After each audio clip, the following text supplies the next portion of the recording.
Valo Mongolas, everybody. It's Don Willie back again with my friends from the Hype Swatch, plus a couple of other special guests here to review Game of Thrones Season 6, Episode number 9, Battle of the Bastards. And oh boy, for anyone who had issues with last week's episode, I would say that this one is the Redeemer, and we finally see where the money has been spent. So, without further ado, I am going to let my panel introduce themselves. Ladies first. Alicia, say what up to the people. What goes on, my people? I'm not going to spend a whole lot of time on this. Y'all know me. I know you. Let's get into this talk. Yeah. Next up, my man, the King of the North. Moji, holla at the folks. Woo! We won, baby! We won! It's Moji, what's good? Yeah, next up, my man, 50 grand. The ladies' man himself, Sir L.T. Giles. What's up, everybody? I'm happy! You know the deal, LT. Next person on the panel. Yes. My man, big game himself, James Michelle. Yeah, what's up, everybody? My name is James Michelle. I'm in better spirits this week. Hashtag Davos lives. All I need now is the Cavs to win. And everything is good in the world. Listen, we're not going to get into all... No, we're not doing that tonight, James, all right? No, we're not doing that. Moving right along to the one that you all love to hate to love, but damn it, you got to respect him, Jerry. It's just like I'm just like LeBron right here, just so good, and disrespected at the same time. Yeah, Jerry the Targaryen Steamboat here, and let's go LeBron, and I'm ready to rip into this episode, or maybe not. Maybe not. Jerry. Maybe not. We're just gonna have to watch to find out. Watch to find out what I got to say. All right, so. This one right here was definitely an eye-opener, and, it was surprising because, seeing as how this is directed by the same guy who directed Watchers on the Wall as well as the Battle of Blackwater, I think everyone expected that we were going to go into this episode and it was just going to be nothing but the Battle of Winterfell, but we actually got a little bit of a shocker because we start off with the Battle of Meereen, and Meereen is under siege by the Masters. Daenerys Targaryen is kind of intimidating Tyrion Lannister, and Tyrion, kind of had to, not necessarily put her in her place, but he had to, kind of remind her, look, hey, what you're talking about doing, burning the Masters and burning down Meereen, etc., this is something that your father did, and I don't know if you want to be that guy. So, yeah. Thoughts on this opening segment, and we will take it with LT. It's funny, Don Willie, when I first watched this scene, I thought that Daenerys was going to get rid of Tyrion for some reason. And, she was like, you don't approve. And I just got this weird feeling like, damn, Daenerys is going to get rid of Tyrion. I'm like, damn, no, don't do it, Daenerys. But she didn't. And, she just they talked it out. And I got really scared for him. And I really thought that she was going to, give him the boot or something. But, no, this was a pretty good scene. All right. Jerry? All right, so what exactly are we? I know we're talking about Meereen. Are we talking about all of Meereen, or are we just talking about this opening Dany scene?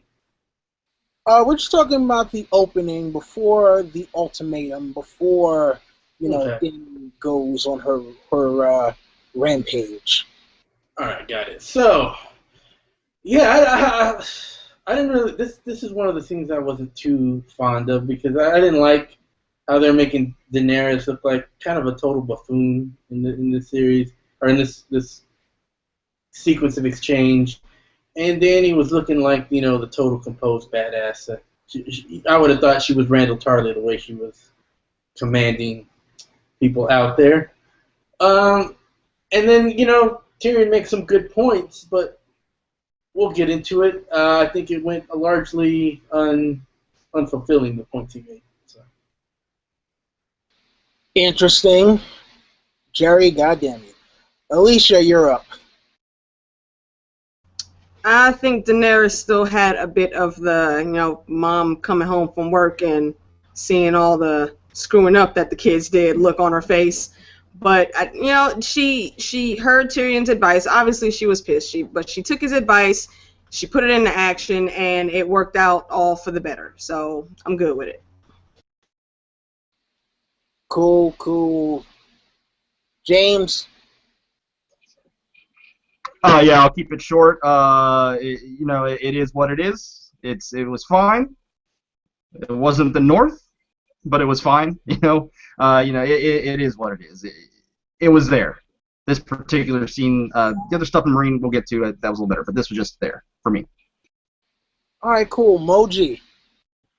Man, I am surprised that they spent as much time as they did in Meereen. I thought we was going to get 95% North, 5% Meereen.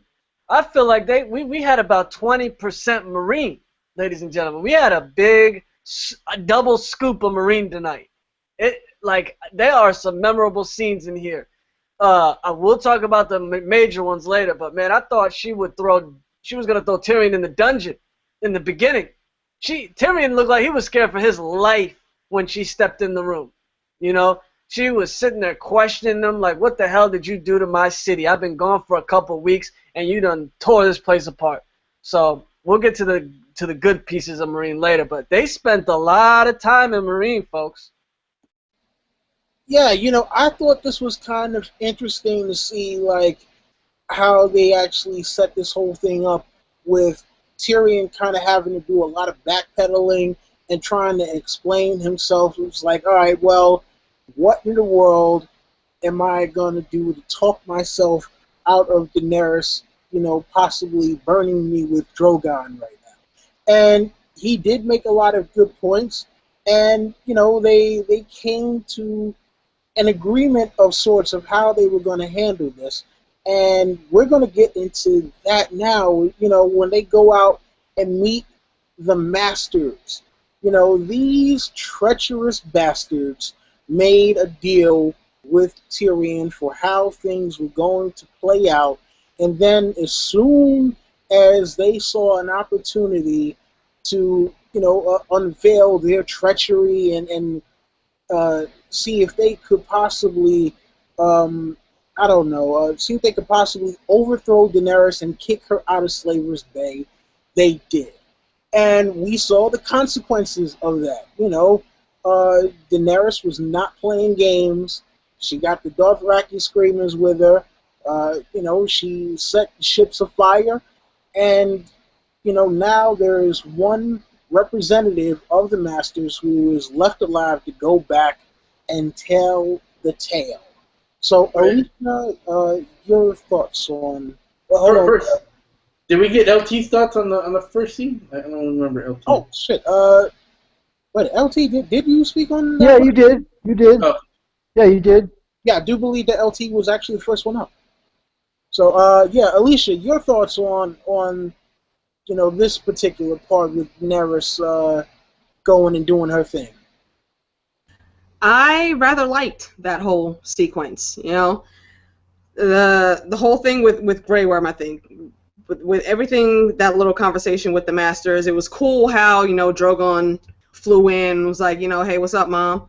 And she got on. They went and did their thing, but the real player in that, I think, was Grey Worm. I love that scene and how he ended up killing the two dudes that tried to put the one guy that seemed to not have a whole lot with it.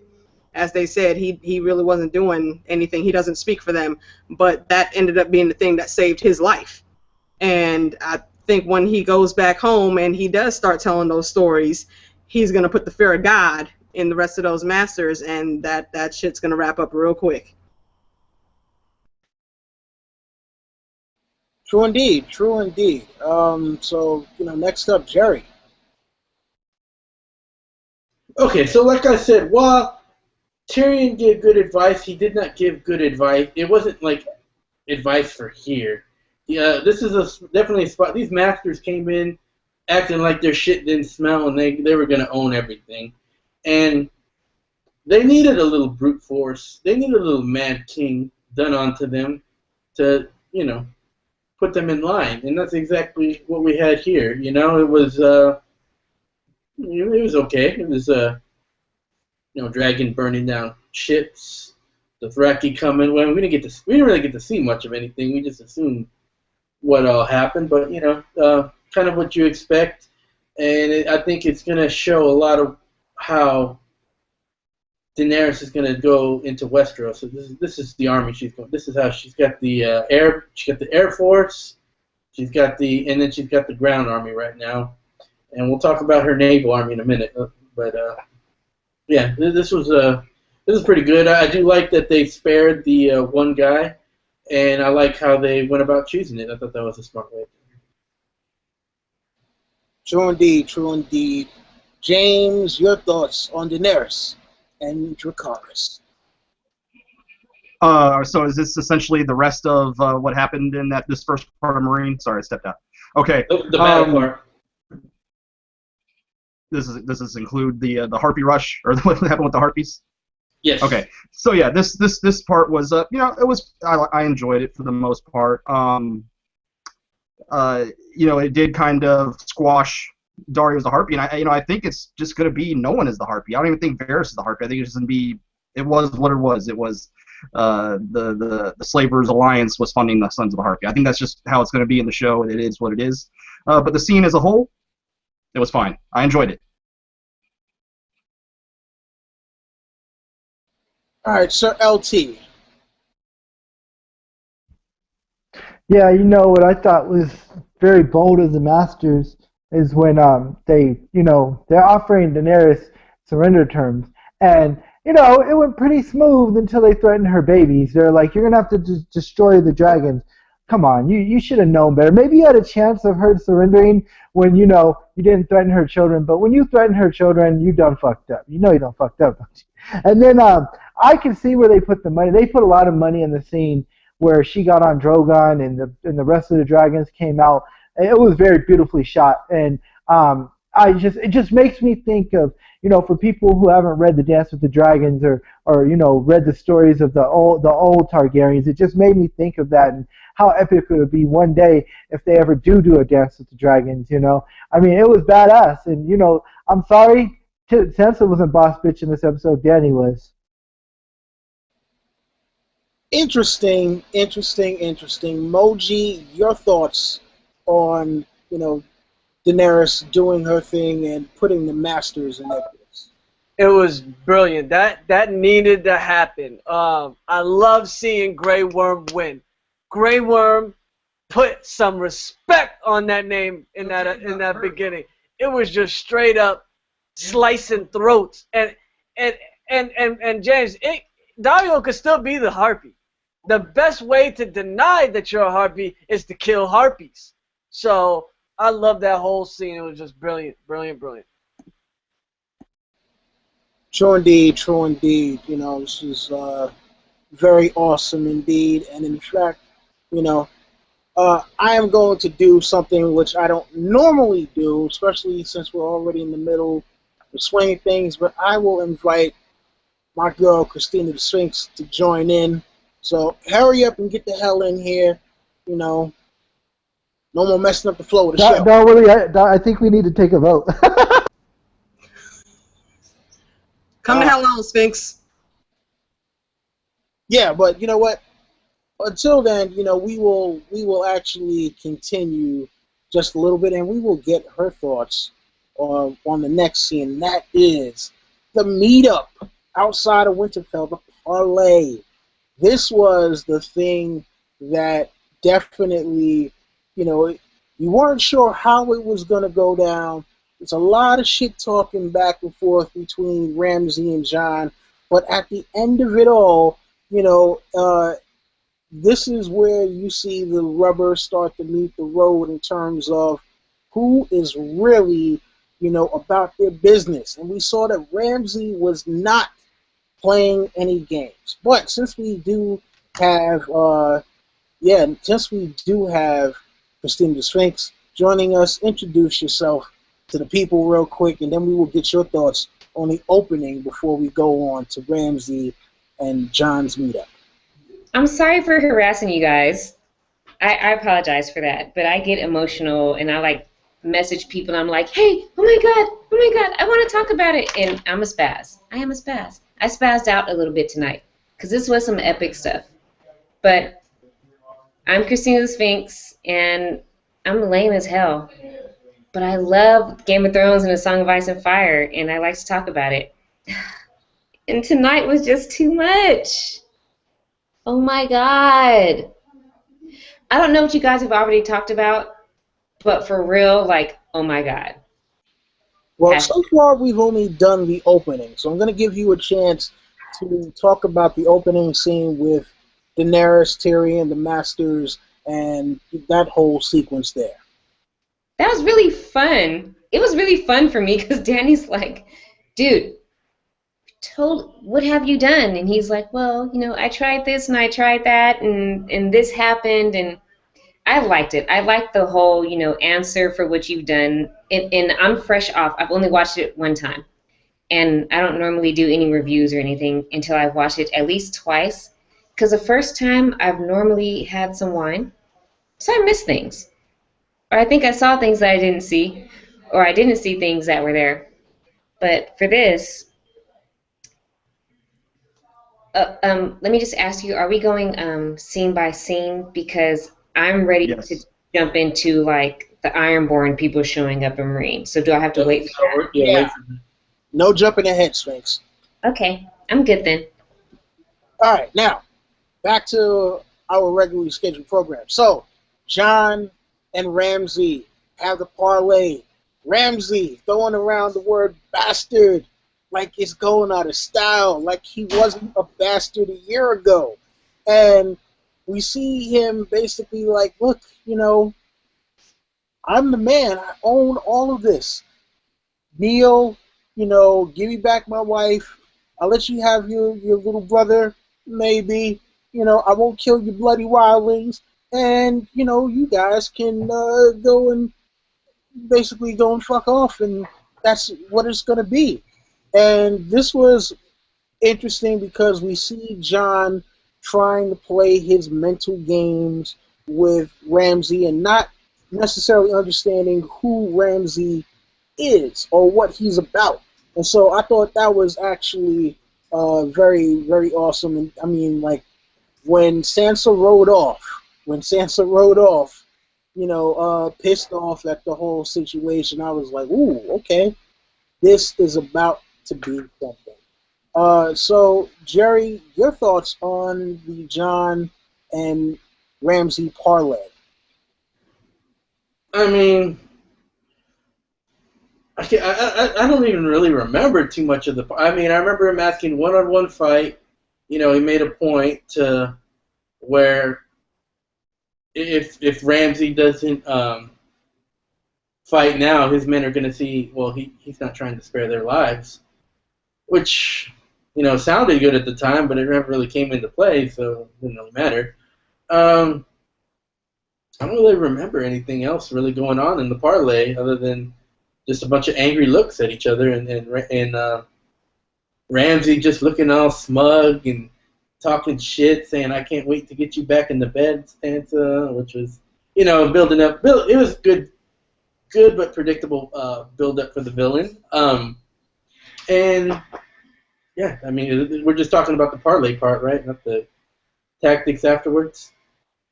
Now, we'll get to that in just a moment. Okay. That's really all I can say about that. It's fine. It's fine. All right, Sphinx.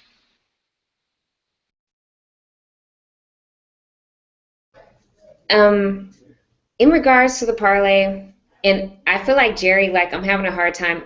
After one watch, some things get mixed together. So I'm trying to remember the parlay was just their conversation. Like, did anybody get hurt during that, or was that person getting hurt after that?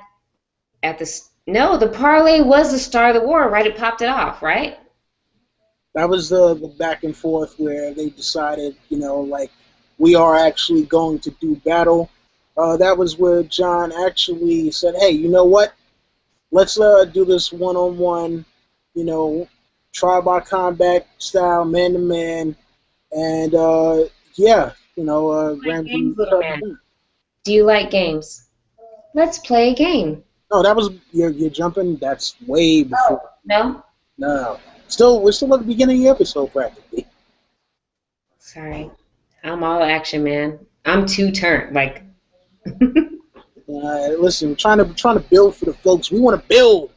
We're building up. This is like playing, you know what I'm saying? This is like playing hard to get on a first date. I feel like you're diddling my diddler, and I'm just ready to go all the way in. I don't have a diddler. Oh, good Lord. You cannot diddle without the diddly. You got to slow down.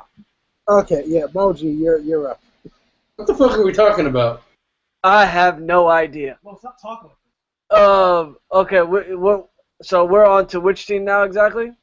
The parlay with Jon and Ramsay. The parlay with Jon and Ramsay was... Thumbs down. Parlay with Ramsay was sweet. It was a nice build-up. There was no diddling involved. It was just build-up play. You know what I mean? And we got we got Ramsay, basically thinking he's on top of the world right now, and Jon basically bringing him down to earth like, okay, nobody has to die. Just me and you, mano a mano, sword play. Let's finish it off right here. And Ramsay acted like a bitch, and he bitched out. Of course, he ain't got sword play as good as Jon's. He's a bowman. He's a sneaky fuck. He's a bowman. He hides behind trees. He can't wield a sword, so he couldn't see Jon. So it is what it is. I'm grateful that they stayed true to that and didn't try to make him like some epic swordsman, because that would have pissed me off. If he was like, yeah, let's do it, and like pulled out his sword, I'd been like... You mean when he fended off a bunch of Ironborn with 2 daggers? Yeah, and also defeated Stannis with 20 good men. Defeated Stannis with 20 good men. Get out of here. True indeed. But, listen, let's get some words from Sir L.T. Giles on this one. I like to recap my statement about Sansa. She was a boss bitch in the scene. Now, this whole scene was pretty badass. I thought it was funny that Ramsay kept on calling him bastard, like Don Willie was saying, how he forgot less than a year ago that he was a bastard. And, yeah, we knew the tribal combat was never, or the single combat was never going to happen. I thought it was funny that, Ramsay knew that Jon was a great swordsman and said the North, he said something about the North, you're heard of a legendary swordsman. And when Sansa looked at him and said, you're going to die tomorrow, and just wrote off, yeah, I recount my statement, Sansa is a boss bitch. True indeed. All right, James. Okay. So this scene was pretty damn good. It had good tension in it. When it comes down to it, essentially, Ramsay Bolton was Draymond Green, and Jon Snow was LeBron James. When it comes down to it, he was talking shit, and he got what was coming to him in the end. But that I'll leave that be. But you know what? The scene was great. James, I wanted to say this was like Draymond when they were up 3-1 and he had just kicked them in the nuts. That's what this part was. That's what this is. We'll get to Game 7 later. But yeah, I do actually when we get to the next part, I do think Sansa was great in this scene. The way she said Ramsay Bolton, you're a piece of shit and you're gonna die tomorrow.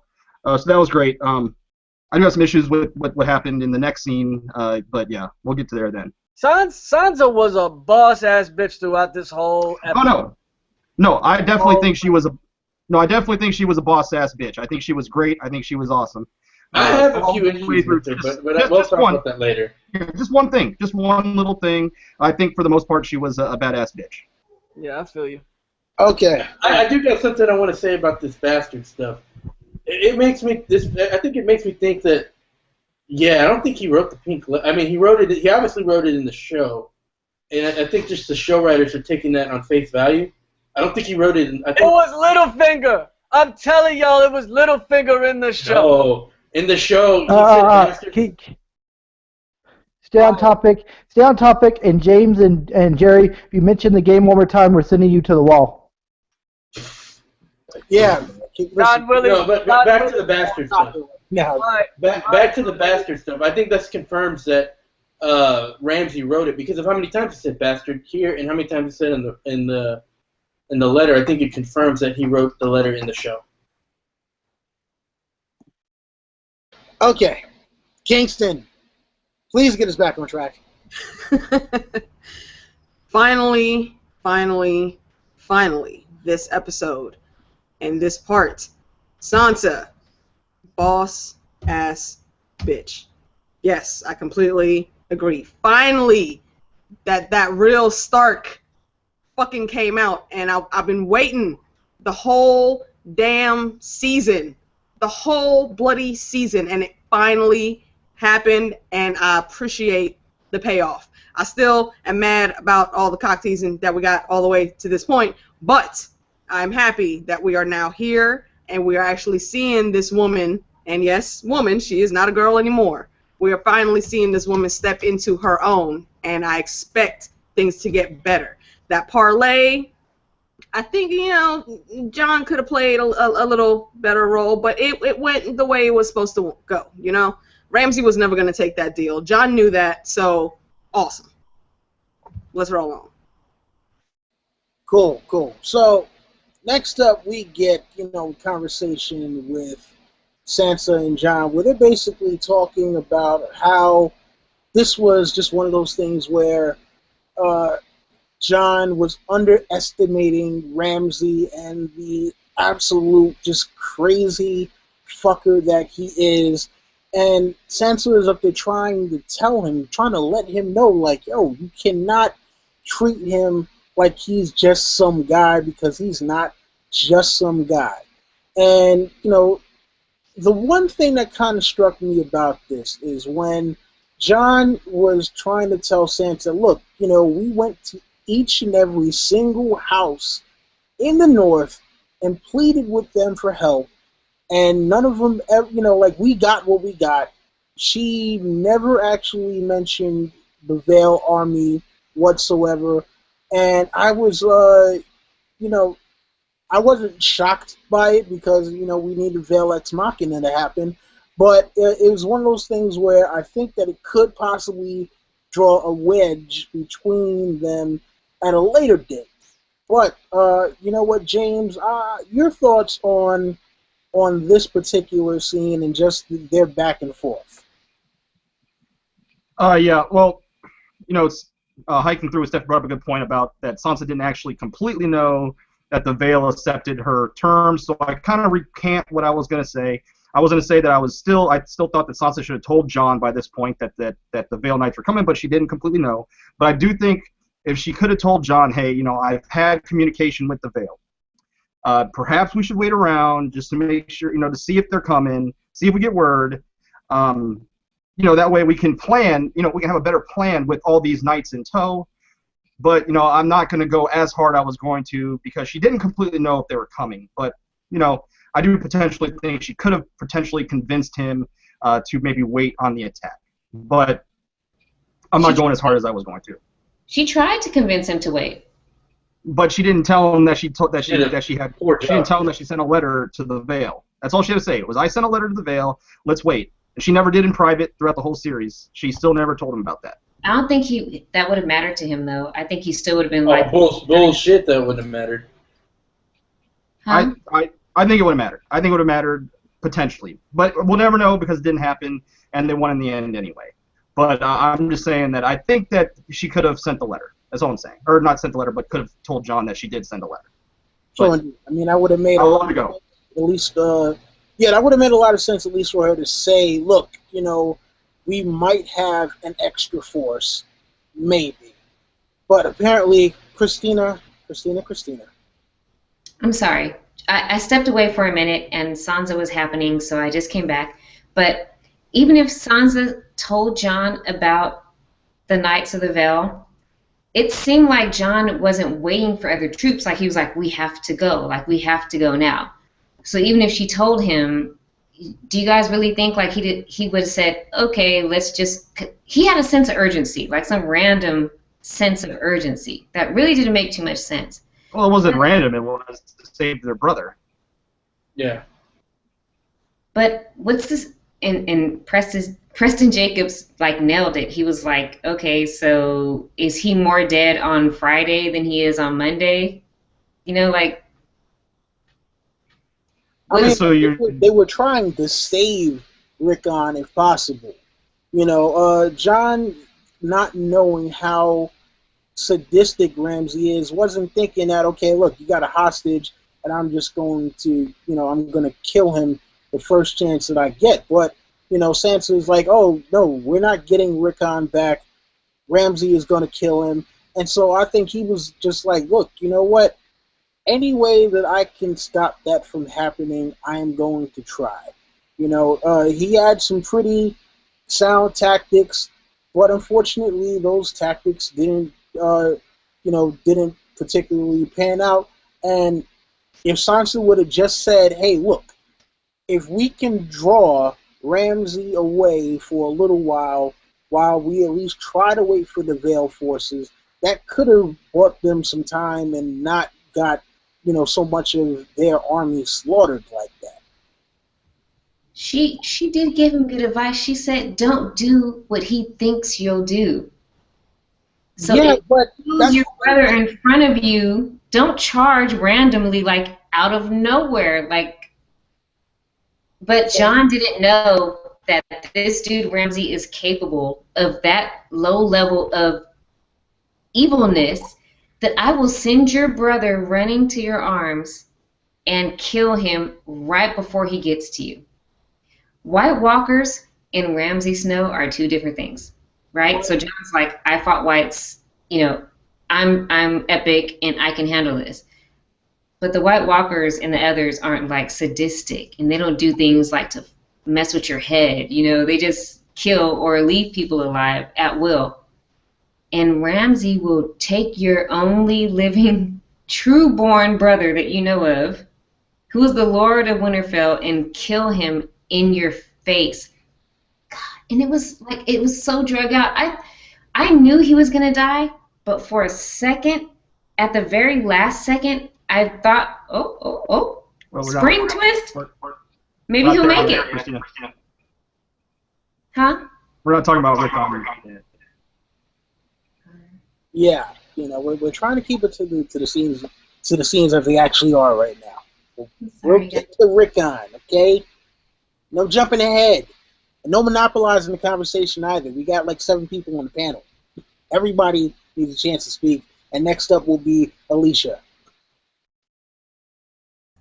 I think, wow, I'm actually going to sound like one of the biggest Sansa supporters here, but I think Sansa had it right.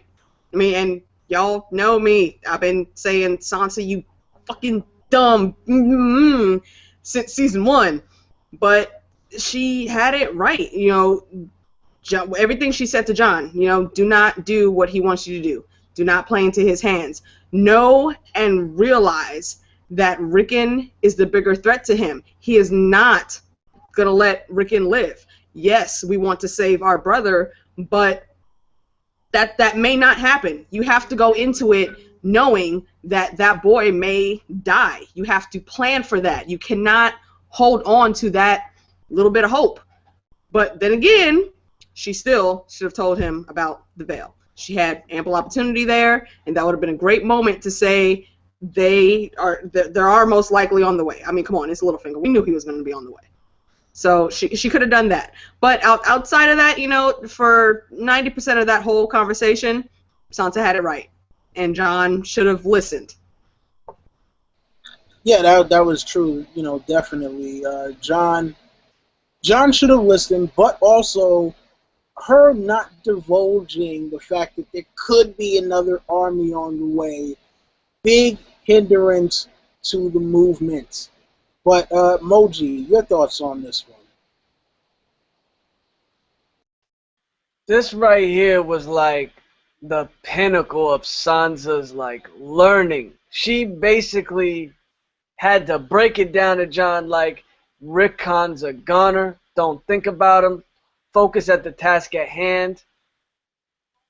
It felt like Jon was thinking like the way Sansa used to think, and Sansa was thinking like, I don't know, somebody that's not her, because she was thinking about everything. She had it on the money, man. She had it on the money. Her focus and her strategy was on par with some of the best I've ever seen. She basically told Jon, don't let Ramsay's games get to you, because I guess it's because she's lived with him and she knows what he's about. He likes toying with his food. He's like a cat. He likes to play with his food. You know, he's like a little kid. And Jon, you know, she's basically letting him know don't underestimate him. So I loved what Sansa did here. Again, boss ass bitch. That's a babe right there. Okay, all right. Trying to think who has not spoken on this particular one yet. Jerry, you're up. All right. Anyone who's ever studied game theory or decision science knows would be able to easily break down and see that Sansa played this the worst possible way. You could like Jon was the one here, and it all has to do with what information a person has. Like a decision came for Sansa to come and say, "Tell Jon, don't tell Jon," and she failed at that decision. If she would have told Jon, Jon was a desperate man at this point. He was saying, what is there left to do? Do you know what to do left? What is there left to do? And Sansa was like, well, I don't know. I mean, if you withhold that information from Jon, he cannot make the correct decision. So it was really Sansa's decision to withhold that is what led to this whole fuck up of just bad planning. It was entirely Sansa's fault from a science perspective. There you go. Wait, what was the fuck up? Not telling Jon all information. If Jon has better information, he can better plan. They still won, though. But look how many lives they lost. Look how many lives were lost because... Well, we'll get to that later. Yeah. LT, did you speak on this one yet? We're talking about the scene between Sansa and Jon where they're talking, right? Yes. Yeah. What I did not like in this scene is that Jon said he would never let Ramsay touch her, and she's like, "You can't protect me. No one can." I didn't like that right there because Jon can protect her, you know. And I agree with what most of you guys said, you know, that she should have told Jon, you know, and trusted him from the beginning. But I mean, what would they have done? Would they have waited, you know, for the Knights of the Vale? I don't think so. I think Jon would have still. Well, possibly, but I think they still would have gone through what they did. When I watched, because before this, they were all talking about battle plans, and they had good plans. You know, Davos and Jon talking about digging the holes or whatever. You know, I just didn't like the fact that Sansa didn't trust Jon. You know, but that's all I got to say on this thing. I'll just add one analogy here left. It was like they're playing poker, and Jon didn't know any of the cards that were being held in the anyone was holding. Sansa knew one of the cards. Like, say they're playing Texas Hold'em. You have two cards. She knew one of the cards. She should have told Jon, "Hey, he's got an ace," or I got an ace," or something like that, to let him know how to play the round better. I mean, they still did the job, though. I mean, you could say Jon was. We'll get to that later. No, you can't say what you want and then cut other people off when they say like the rebuttal. But that rebuttal has to do with later information. Yeah, listen. We'll get to the actual battle when we get to the actual battle. You know, like, geez, we still got more Daenerys to talk about. We still got more planning to talk about. There's still other combos to talk about. When we get to the battle, we're going to get into the battle. But for right now, I think this particular planning part, we're just going to have to agree to disagree for those who think that Sansa did the right thing. I personally think she was wrong. But, hey, opinions are opinions, and we can leave it right there for that one. I think it is time to move on to Davos and Tormund. These are two people from opposite sides of the spectrum who, you know, Both were kind of lowborn. Both were kind of renegades to a degree, but both who were following someone who had a greater cause in mind. And you know what? I'm gonna let James speak on this one because they took more shots at his man, the one true king, Stannis Baratheon. Yeah, it is what it is at this point. They've took a shot at Stannis in, I believe, 8 of the 9 episodes this season. There was only one where they didn't. I'm over it by now. I expected it, especially in this episode where we're in the north around this battle involving the Boltons. So I expected it, and I'm over it. But in terms of this conversation between Davos and Tormund, I thought it was, it was fine. It was poignant, though. I still didn't like the Stannis the Stannis hate, but it is what it is. As D&D pointed out, they both followed shit kings, but whatever. I still enjoyed their conversation because I enjoyed both characters. True indeed, true indeed. And next up, we will take it to Kingston. Yeah, I'm with James. The Stannis digs can really cut out and just be done. We know they don't like him. We don't need it hammered in more. But the conversation with Davos and Tormund was great. Like, just every line there, back and forth, was on point and was real. Plain and simple. I dug it. Christina?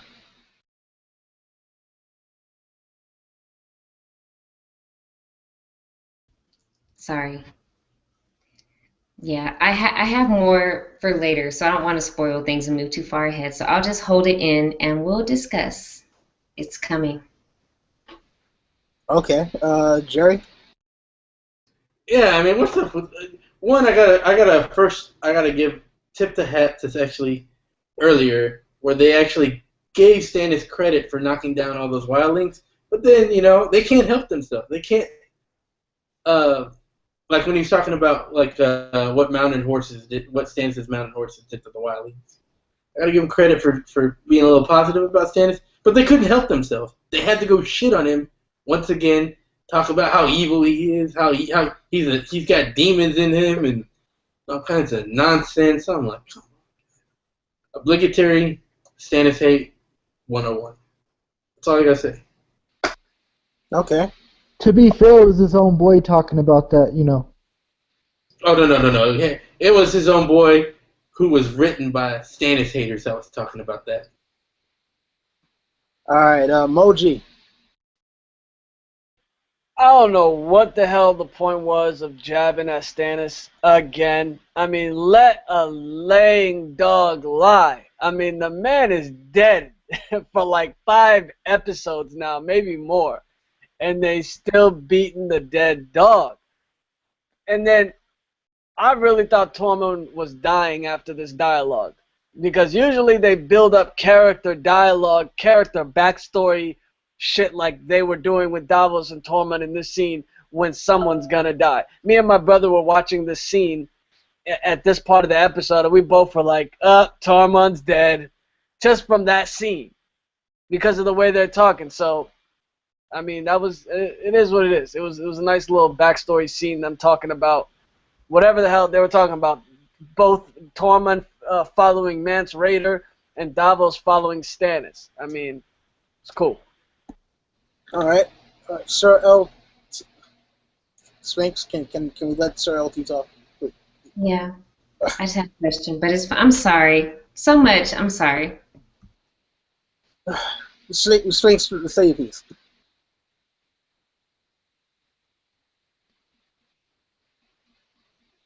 Go ahead, Sphinx. I'll go after you. No, it's your turn, LT. I'm fine. Like, it was a random question. It's not a big deal. Well, like I said, I disagree with the other guys about them taking a jab at Stannis. I mean, they mentioned the Shadow Baby, and basically, Tormund was taking a jab at Mance. They said we were both wrong. And it was a good scene, and I didn't have no problem with it. I thought it was a very good scene. Okay, Christina. Damn, that makes me have to remember what I was going to ask. I had a question.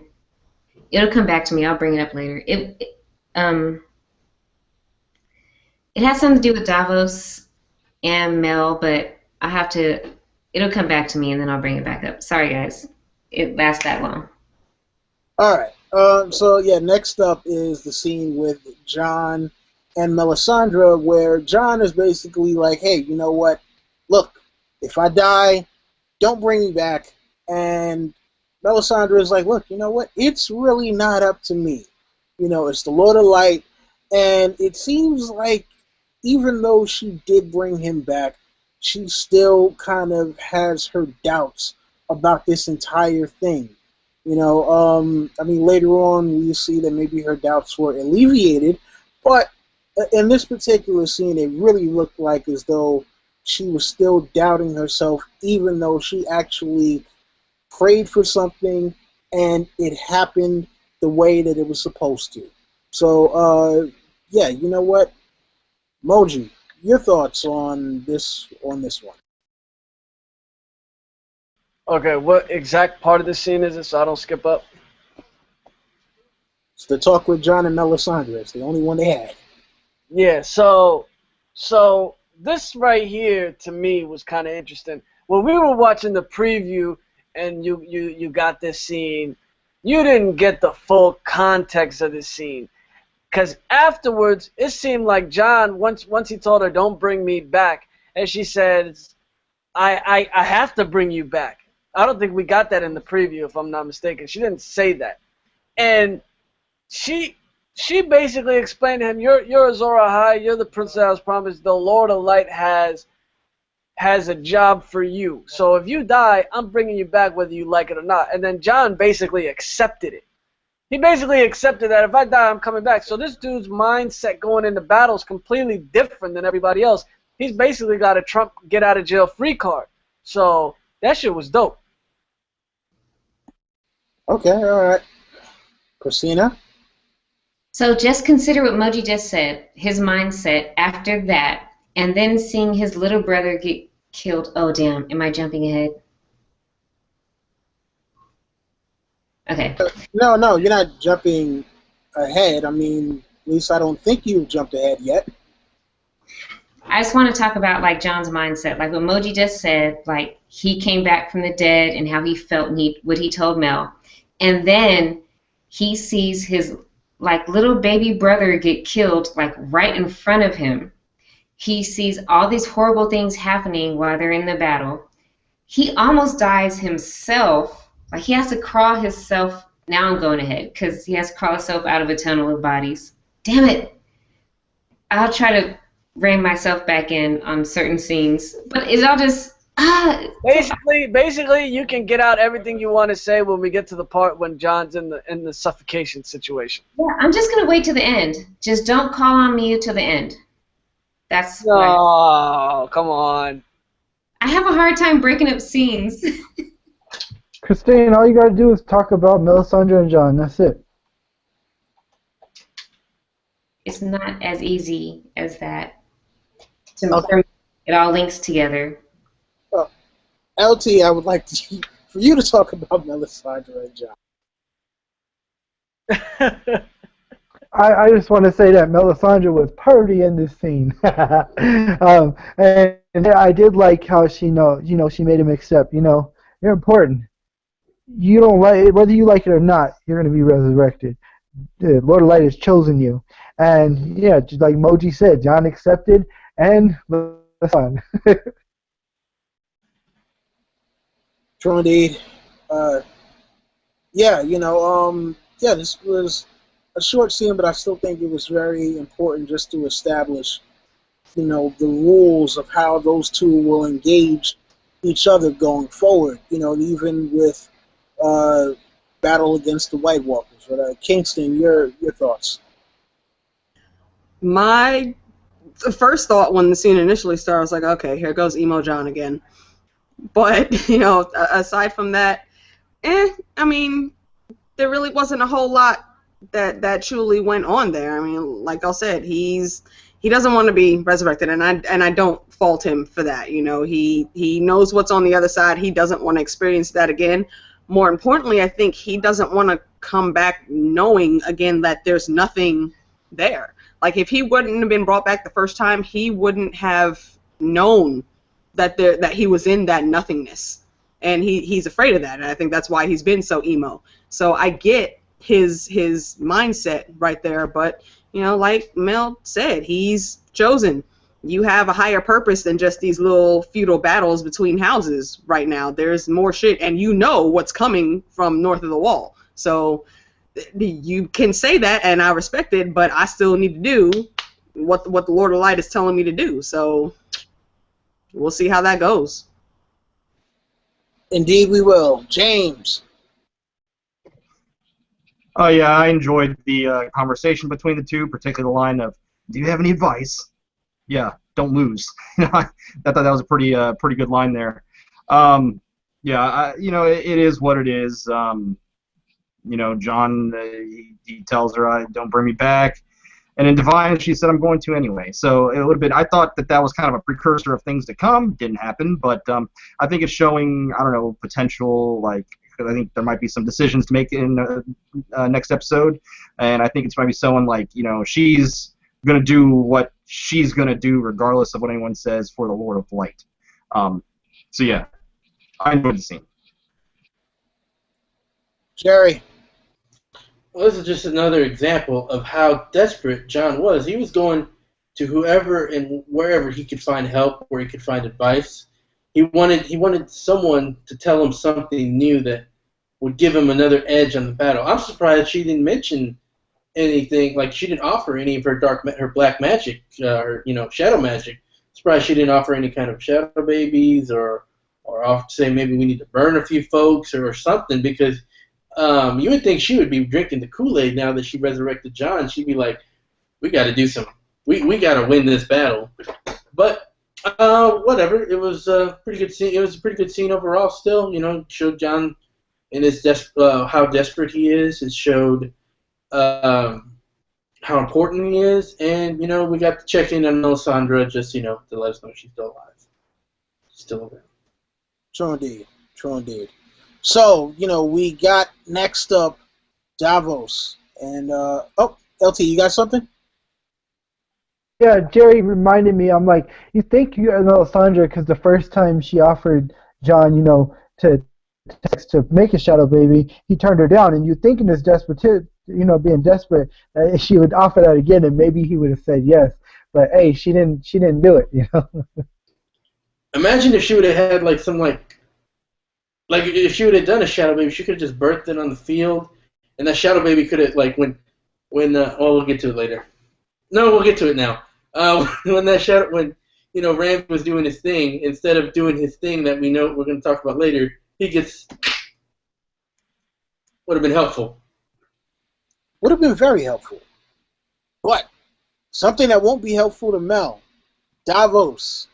He finds the pyre. He finds the stag. He knows what the deal is.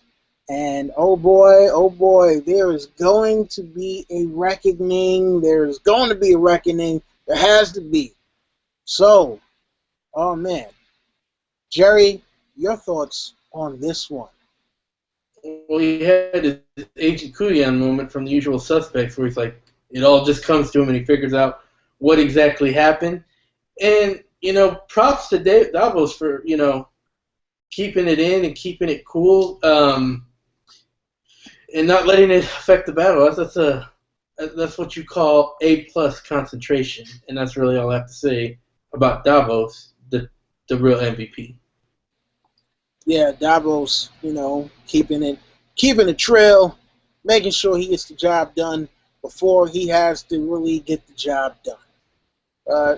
Yeah, James. Oh yeah, I mean, we all essentially saw this scene coming. The moment where Davos would learn of what really happened with Shireen. We see when he looks towards the tents, we know exactly where his mind is. He's angry. He's pissed off, and I believe, I'm 100% sure, obviously, that we're going to see some sort of resolution to the burning of Shireen in next episode. And I think it's going to involve more than just than Mel and Davos. But yeah, it was it was good. It was poignant. It was all we expected. True indeed, true indeed. Yeah, shout out to everyone in the chat, especially my man Civilization X, big dog in the house, always showing the Hype Swatch love. Salute to you, good sir. Yeah, all right, so Kingston, your thoughts on Davos finding the stag? There is going to be a reckoning, is all I can really say. I don't know when it's going to come. From the previews we see he's going to have some words with Mel. I don't think he'll kill her outright. I know he has the rage to do so, but Davos is always a very composed man. So he, more than likely, in my opinion, he's going to wait until the job is done. And if he survives the long night or survives whatever battles happen before Mel gets into a situation where her magic skill is about to be tested, he'll wait until after that's done, because she definitely has some role to play yet to come. And but besides that, she's gonna pay for what she did, and he's gonna make sure that she does. True indeed, true indeed. Strengths, you don't get to sit this one out, damn it. I want Alicia to explain to me, how will she pay? What will happen? I don't know, quite honestly, ma'am. And you know what? That look on your face tells me that you want to argue about something, and we're not going to do that tonight. Wait till tomorrow. Wait till tomorrow when we're on your channel. But I really cannot say. We'll just keep it short and concise right now. But I will theorize this evening, madam, and we will get to that tomorrow. Shout out, Not So Silent Sisters. Y'all get to there. Boom. Monday night. Yes. With the plug. Yes, Alicia. Yes. I'll just elaborate just a tiny little bit. Yeah, Mel has to, there has to be something, right? Something has to come of that. You can't just, burn a kid and then, it never happens again. Or maybe you can, because Jon has come back from the dead and, nobody talks about it. It's just hey, yeah, I know. We're living life, and he was dead yesterday, and now he's back. It's not a thing. It should really be a big thing. So maybe burning little girls isn't a big thing to other people. And the only thing I can think of is that he'll try to call Mel out, and she'll say, hey, Stannis told me to do it. And you follow his commands, right? And he'll be like, well, yeah. She's like, well, I told him he should. I told him he needed to. But he's the one that said, yeah, burn my daughter. And what can Davos say to that? Not, what can you say when she said, Stannis told me to? He sat there and watched her burn. I was the weapon, but he was the mind behind, the idea. He gave me permission to do it. And so I think that's going to be the thing that Davos is well, yeah, Stannis freaking sucks. He doesn't suck, but Davos will think that at that time. All right, interesting. Sir LT. All right, everybody in the chat, let's take a drink to Davos. This man is an honor-bound man. He reminds me, even when I first saw this dude in Season 2, I thought he reminded me of Ned Stark just by being an honorable man. Well, anyways, let's get to the scene. So, after he finds the stag, you see his face. You see how mad he is. He wants to go in that tent and strangle this bitch to death or slit her throat or something. But no, he knows that we got to handle this battle. I got to keep it together for Jon, for what's important at stake. He knows about the White Walkers. He knows that this is important. This is more important.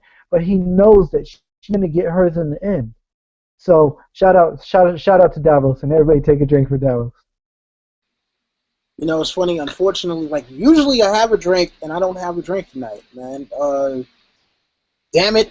I wish you would have told me about drinking, LT. I'll take an extra sip for you, Don. That's what's up, Kingston. That's what's up. Moji, your thoughts on Davos finding the pyre and the stag? Oh man, this was just real poetic. They didn't have to do much with this scene. It was real simple. It just got straight to the point. He goes through the rubble. sees the wooden burned wood, charcoal, barbecue. Looked like a barbecue pit. Looked like they were roasting hams on top of that a couple months ago. And he finds the stag, and you know what Davos is thinking. The red woman's a bitch. Straight up. And later in the episode when he gives her the looks that he gives her, you just know the fire is brewing in Sir Davos Seaworth. Mel's going to get hers. We don't know how, but Mel's going to get hers, ladies and gentlemen. True indeed. True indeed. I mean, you know, after what she did, she definitely deserves it. You know, it's still hard for me to watch episode 9 from last season. That was a tough one, and yes, she deserves to die, and I hope she burns in hell. All right, so moving right along to our next scene, we got the Greyjoys arriving in Meereen. So, you know, it's funny. So last week we heard about this. Well, no, 2 weeks ago. We heard about this when Arya approaches those men, you know, saying she wants to book passage back to Westeros. And they say, yeah, the Ironborn have arrived in Meereen.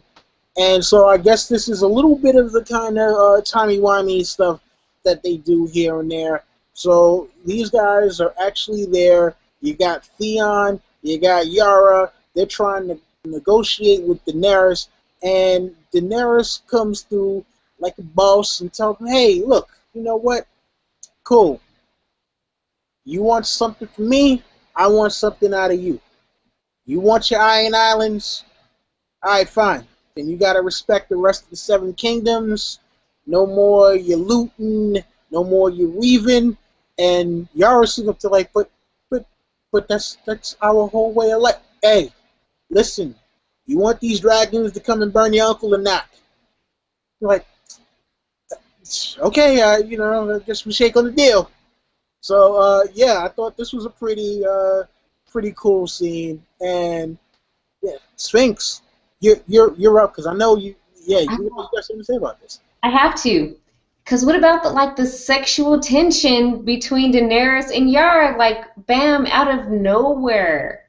And in the books, Dany, you know, she dabbles in the vajayjay. They didn't even touch on it in the show. Like, it's not a thing. And then they made Yara gay in the show, but she's like completely heterosexual in the books. So they were like having eye sex the whole time. They're like, yeah, I have boats. She's like, oh, you have boats? You know, like it was just like so extra, but I also had a good time. Like I had fun watching them interact. And I stood up out of my seat to see that the Greyjoys were even there that fast. I mean, I knew they were going to get there that fast because the teleportation thing is real. Like, it's actually canon. Like, you can just get anywhere at any time. It's fine. That's how it works in this world. But, you know, like when she was sitting there on her little bench, and then we, you know, the camera panned and we saw Yara and Theon, I was like, oh, they're there. I was just so excited to see that they actually got to interact with her. And then the whole, like, sexy eye thing. Me and my husband were both laughing. We were like, oh, my God, look at the sexy eyes. Do you guys think, like, is something going to come of that? Like, nobody else saw the sexy eyes? It's just me? Well, we'll talk about it in our turns. Yeah, we saw it. We saw it. You know, it's just, yeah, you know what? But I know one person who, you know, probably picked up on it just as much as you did, if not more. Alicia Kingston. Yeah. Okay. Sphinx, close your ears for a couple seconds. That was a sexist statement. Just because you are he said you picked up on it just because you're lesbian, and that's not right. I don't see it that way because he is absolutely 100% right. Oh. Like I was saying, ma'am. Never mind. Hit that mute. Thank you. Close your ears for just a couple seconds for my fellas on the panel and my fellas and possible lady-loving ladies like me in the chat. Yara, though, that camera shot, that ass, though. Just saying. I know I wasn't the only one that saw it. Anyway, but back on topic. Yeah. Sphinx, like I said, y'all saw me. I said in the chat, Sphinx freaking dialed in and beat me to it. That's all I was thinking. That sexual tension, like I see it. That's when they get back and they conquer and do all that shit before they go fight the walkers. They're banging. Y'all might think I'm wrong, and I could be wrong, but I know how D&D thinks right now, and that's what's going down. Danny can't have babies anyway, so. Regardless of which, mute. All of that aside, sorry y'all, this is what me and Sphinx do like all the time.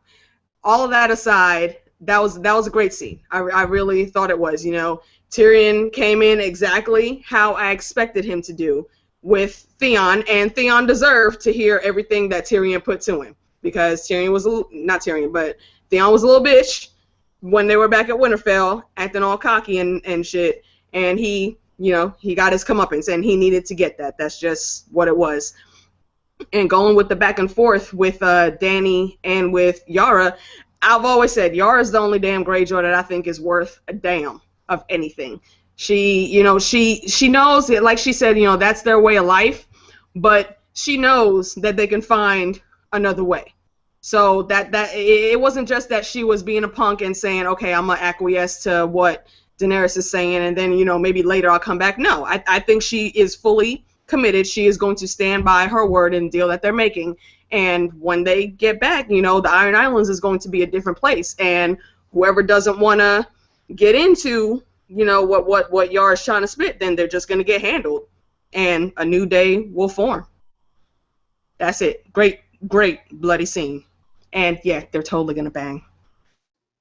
Okay. I am so glad you two pointed that out before me, because in case anyone doesn't notice, we talk amongst ourselves as the episode is going on in like chats, not like a chat hangout like this, but like like a Google chat, like text-based chat, and no one was mentioning about this sexual tension. What was going on? What we were talking about was the teleporting. I was like, where the fuck did the Greyjoys come from? Like, where they just teleport into the throne room? But yeah, that whole time I was like, this negotiation is just way too sexy for what's going for how negotiations should be going. And I thought maybe it's just because Dany looks really good, or I didn't know. Like, I was like, wow, there's something a little too sexy going on right here. And I don't even find Yara attractive, but I gotta agree with Alicia on that backside that was going on. I'm like, they kept showing that shot, and I think they kept showing it for a reason. And I was just thinking, I wish that was on someone else's face. But no offense, but yeah. But damn, Dany looked good too, though, with making those fucking sexy eyes. I ain't gonna lie. I'm not a Dany fan, but damn, she looked good. And this actually was a really good scene after all. Like going up, just talking about the scene minus the old sexy talk. The whole negotiation went pretty logically. Like it went like the progression of it went pretty logically, and they came to a logical conclusion. I thought this was a great scene. Tyrion pointed out what a bitch Greyjoy, Theon was, and Theon took it like a man without a dick, but he took it like a man. He took it like a man without a dick. Great scene. This is one of the better scenes I've seen in a while. And it was sexy too. Okay, all right. People like the sexy time. It's nice. Yeah, man. So we're gonna take it to my man Moji on this one. Your thoughts on the Greyjoys arriving in Meereen? The whole time in this scene, I just kept looking at Yara's heels. She looked like she was wearing some Prince Rick James heels on. She looked like she was about to be. That's what you were looking at? That's what you were looking at? No, that's why her ass was looking so nice, though. I was looking at those 2 to 3 inch heels she was wearing, and then I was looking at her ass. And then I was like, damn, son. Looking good. Damn, can I finish my thoughts, Jerry? I was going to get to the ass, but I was getting to the feet first. I'm just saying, I didn't even notice the heels. Oh, you couldn't notice those high heels? That's the reason her ass was bulging like that. Yeah, you didn't notice her heels? Oh, them shoes look like freaking Rick James's shoes, what she had on. Look, there was no reason for me to look down, all right? Okay, well, anyways, well, after all that, and I got my rocks off looking at her ass after. Then they tried to undress Theon, but Theon threw it right back in their face. Tyrion tried to undress him, and then Theon was just like, "I'm not fit to rule. I'm not fit to rule." So Theon at this point has taken what is given to him. And at this point, there's nothing you can say to Theon to break him. Words don't break Theon. Weapons break Theon. And if you don't have a weapon, you're not messing up Theon's psychological anything. I loved how Theon just took everything Tyrion was giving to him on the chin. Loved it. Yo, Woody, you're the worst, bro. You know. All right, LT. Yeah, I'm not attracted to Yara by any means, but yeah, I gotta agree with my girl Alicia. She had it going on from the backside. But one thing that I noticed, and yeah, Jerry was right too. Daenerys looks so beautiful in this whole scene. But when fucking I can't remember if it was Theon or Yara that mentioned about Euron's big cock, and she was giggling like a little schoolgirl when she found out about a big cock, and I'm like, yeah, Daenerys, she was giggling. It was so funny. But no, this is overall a good scene. James. Yeah, the scene was perfectly fine. I did find it interesting that Yara was like really quick to fucking Balon was a piece of shit. But yeah, it is what it is. And now one thing I will say though, I felt like security was a little light. Like, what if Yara and Theon really just wanted to kill Daenerys? Like, she went in for the handshake. Like, Grey Worm wasn't there. There was no one else there. It was just Tyrion was there. So yeah, I thought security was a little light. But yeah, it is what it is. The scene was good. I mean, that's just a little bullshit. But yeah, the scene was good. I thought she was gonna grab her, but not to kill her, to do something else with her. Yeah, I didn't think she was going to. I just said that if she wanted to, she could have. True indeed. All right, now this is where the turn up begins.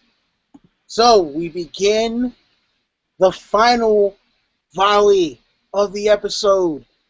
This is where it all comes down to the wire.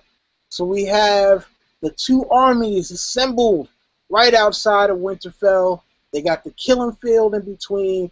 You see the randos burning on crosses. We thought it was going to be people that we knew because we kept on hearing this whole thing. Oh, it's going to be people that burning on the crosses or whatever.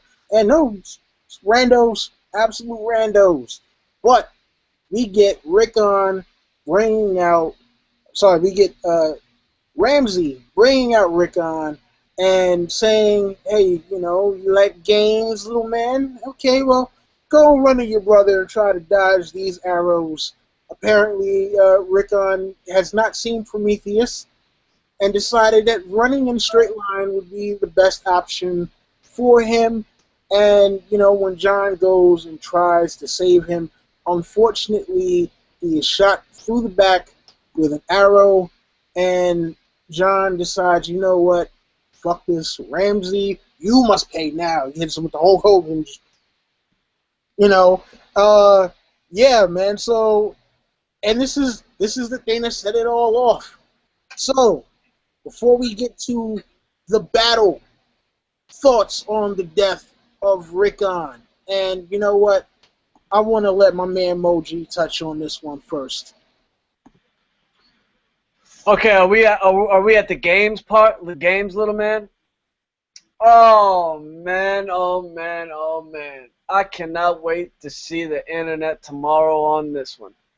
Ramsay playing with his food again, which is totally fine. They needed to have some cinematic, they basically had to have Jon set up for the kill. And what better way to set up Jon for the kill on Ramsay than to have little Rickon killed? Honestly, I thought it was a ridiculous scene. Why wasn't he moving side to side? And honestly, when Ramsay missed the third arrow, which was very far, that had to have been at least 2 football fields. That looked like like Ramsay was out of range. So for him to get a clean strike on the 4th one, he's either got to be the best bowman alive, or it's straight just bananas bullshit. So I just hated that scene, period. It was useless, unnecessary. They could have skipped it. I would have just liked Rickon to get tortured and killed in Winterfell. I didn't need this little game. I mean, listen, I would actually have to disagree with you on that one. I think in order for Jon to fully understand what he was dealing with, this needed to happen. And it was strictly for the benefit of Jon not to underestimate the sadistic nature of Ramsay. Sansa told him, hey, you know what? We're not getting Rickon back. Ramsay is, the worst motherfucker on the planet. And this is just the thing that really cemented that in Jon's mind, which is why I think emotion took over, and he was just like, yo, fuck it. I don't even care. I want that man dead. So we are going to take it over to my girl Strengths, because I know she has been waiting forever.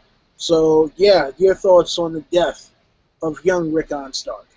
So yeah, Ramsay totally was baiting Jon. It was total hate bait. Look, I'm going to do something that will piss you off so much you will neglect all military strategy that you've prepared, and you're just going to come at me, bro, because I just killed your little brother right in front of you. And all those arrows that he shot that didn't hit Rickon, those are just it was play. That wasn't the real deal. When he wanted Rickon to die, he died. And that was right before he got to Jon.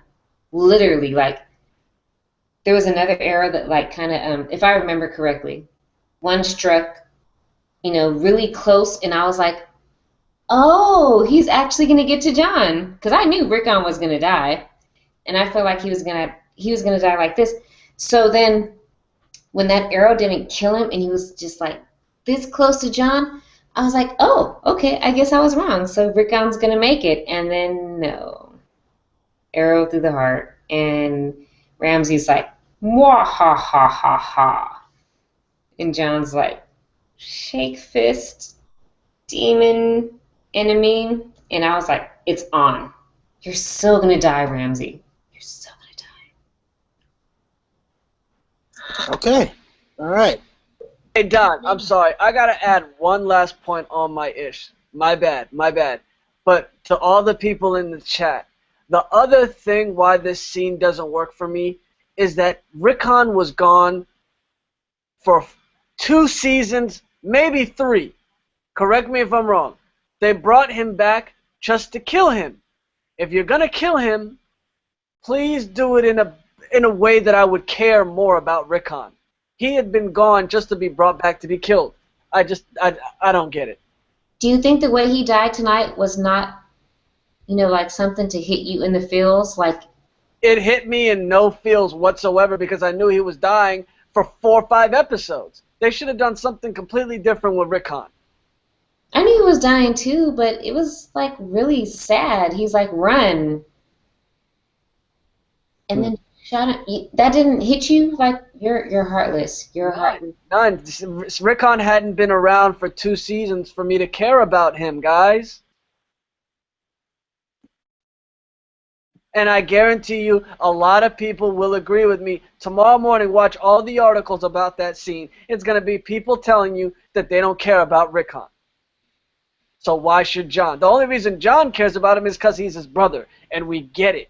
But to the audience, sorry, no feels.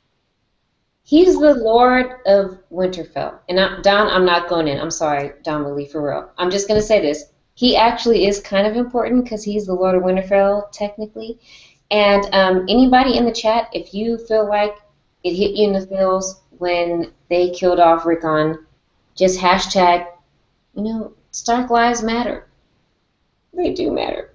And nobody cares but us. I'm done. All right. James, I would like to get your thoughts on the death of young Rickon. Stark.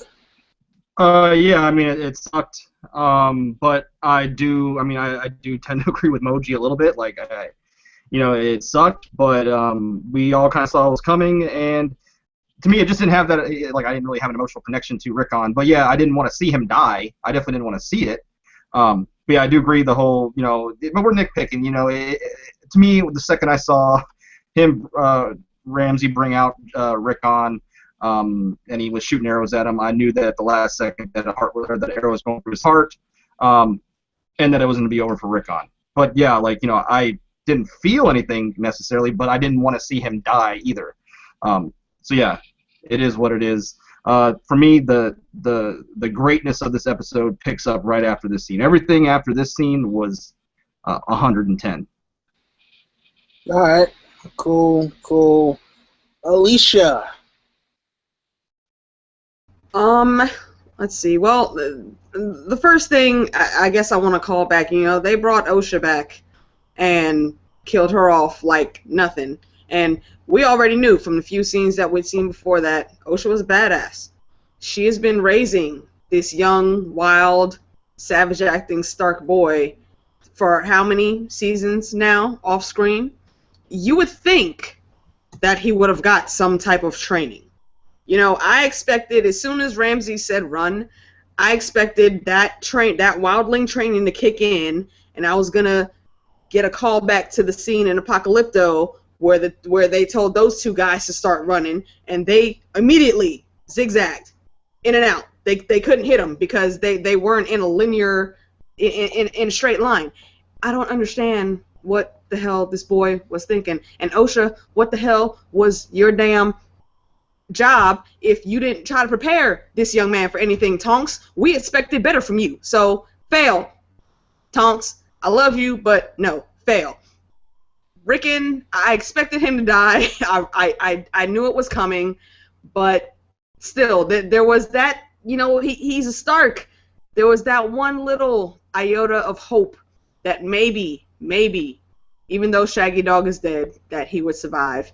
And no, it didn't work out. And then Jon, again, played right into Ramsay's hand.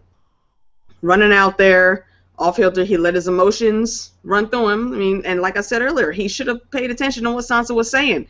You cannot think that you can save this kid. He is the bigger threat. Ramsay wants to just play with you, like he's been doing with people all of his life. Rickon was the problem. He was the one standing in the way. And, it may seem that he couldn't have hit Rickon from that distance, but Ramsay is a master bowman. Because of his plot armor, he's basically the Westeros Legolas, pretty much. And we know Legolas. He's always in God mode whenever he's shooting. That was Ramsay. That was Ramsay in that scene. That's the only explanation that I can come up with. That's why he made those shots that he did. Every shot that he missed, he meant to miss. And, we all knew Rickon was going to die, and I feel for him. I do.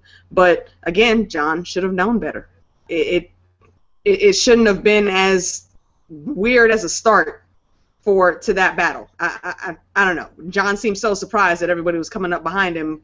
But, man, I don't know. That made me jumping ahead, so I'll cut it off there. All right. Yeah. LT. Shout out to the chat. Last time I checked, it was 3:23. Let's all take a drink. R.I.P. Rickon. I had a lot of hope for this man, early because he didn't die, but he did. It is what it is. He's a casualty of war. You know what I'm saying? And, it is what it is. All right. Man, oh man. Sir Jerry. I mean, I agree with you that they needed to show Jon that he, they needed to introduce Ramsay to Jon, his games that he's playing and all this stuff. But they got to do better. They got to do better than this. This was not done very well. This was completely predictable. We knew Rickon was going to die, especially. Oh wait, I wanted to throw back a little bit. Did that wolf head look like it shrunk even some? because they're not using any CGI on that. But I mean, back to Yes, it's that lost all head the blood. looked like it shrunk. Look, it's lost all the blood. It's decomposing. Suspend disbelief. anyway. So let's back to. I don't know, dude. We know we're not supposed to do that for Game of Thrones. But back to this. So this was so predictable. Like as soon as he said run, I told y'all in the chat exactly what's going to happen. You know, he's going to miss until the last arrow, and then right before Jon gets up to him, he's going to kill him. He's going to hit. That's when his last arrow is going to hit. And that's exactly what happened. It was really predictable. It was. I mean, yeah, they needed to do that, but if that's the best they can think of, is that the best thing they can think of? Well, maybe they need to like go and hire the writers from Saw to come up with something, a better game, if they're having trouble with that, and then we'll have a good scene for this. But you know, this was just unsatisfactory. It was completely awesome. What the hell are you watching, Jerry?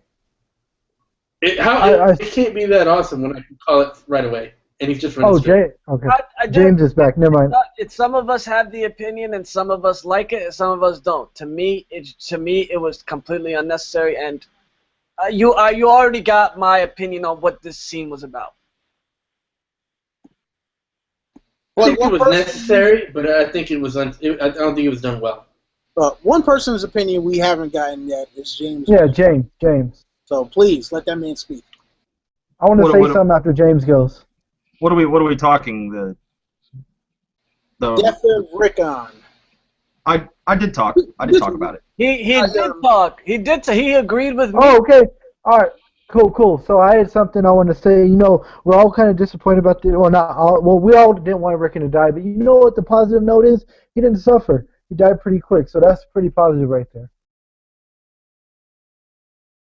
All right, so moving right along to the battle.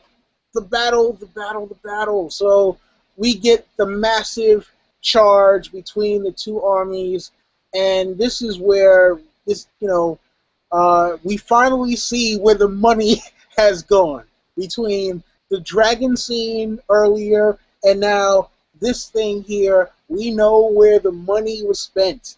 And this was epic. This was the thing. They said that we would get an epic battle scene this season, and finally we get the epic battle scene that we have been waiting for. And listen, you know what? I have absolutely no issues with the way that this was done. And I think that one thing that was awesome about it was I love the way that they fit 1-1 in there, and he looked seamless. He did not look like a CGI giant at all. But yeah, so it was crazy. The crazy thing about it is we got basically two parts to the battle.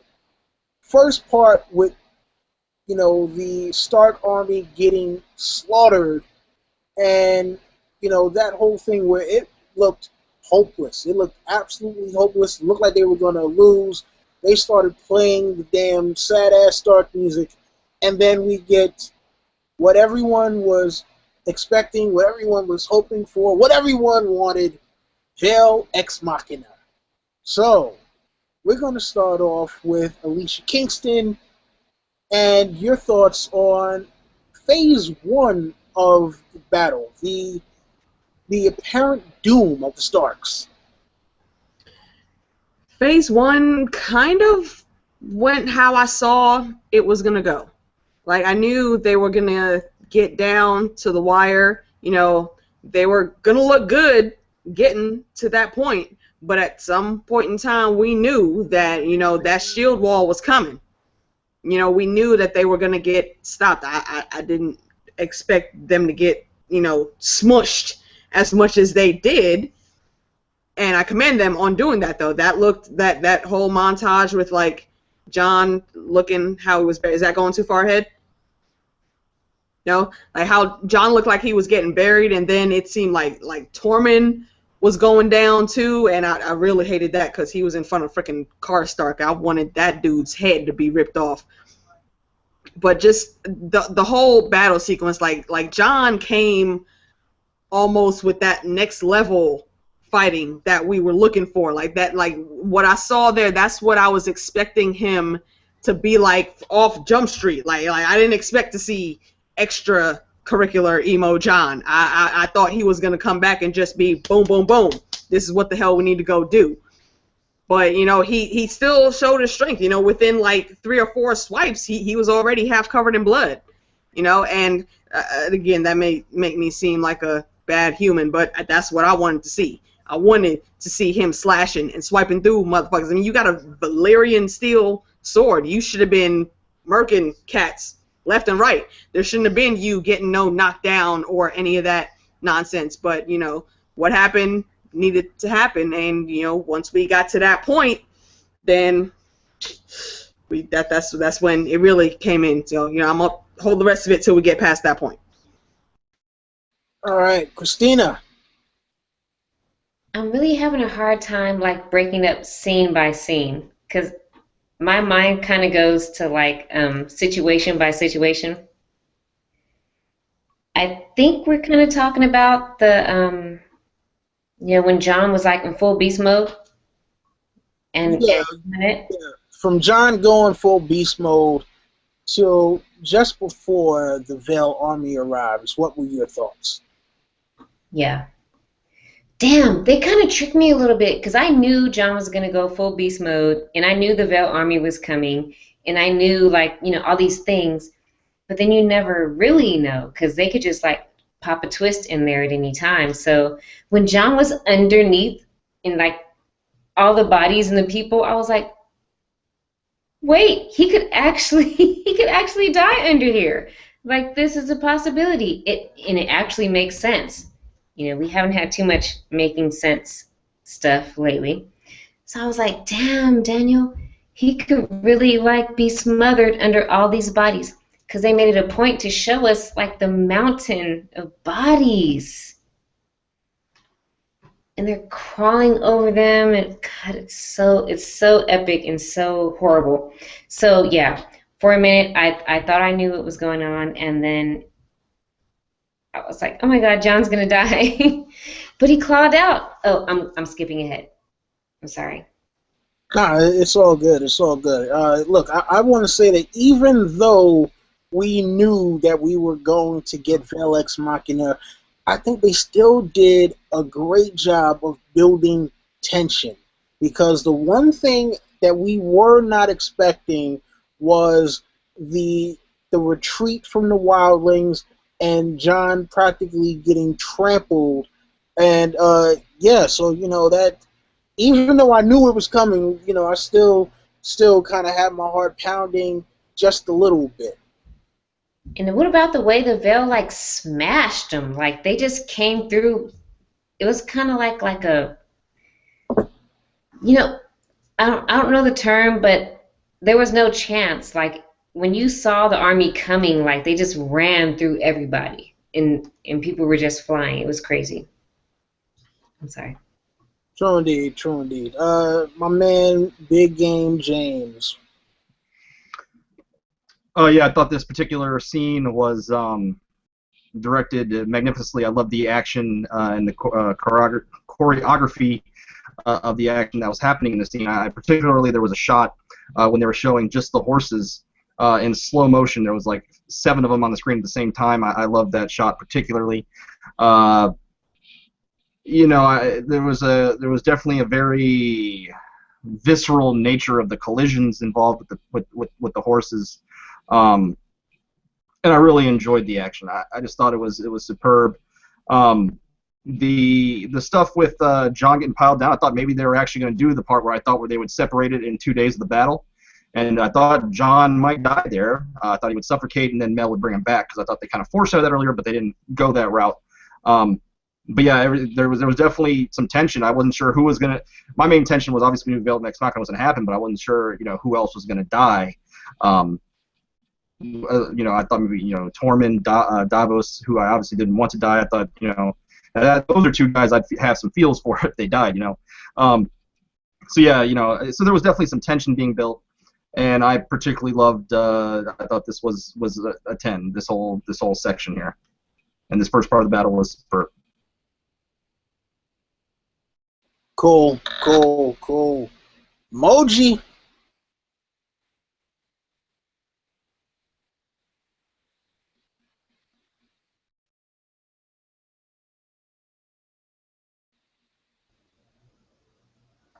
Can I go ahead and say that I have to go?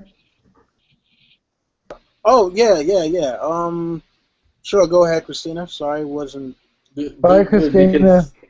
Yeah, bye, Christina. Good. I don't have anyone to interrupt me when I'm going to blame Sansa for a lot of deaths in a minute. Yeah, you don't, because nobody else does it but me. But next time I'm here, best believe. She beasted this episode. You guys know she did. Y'all know she did.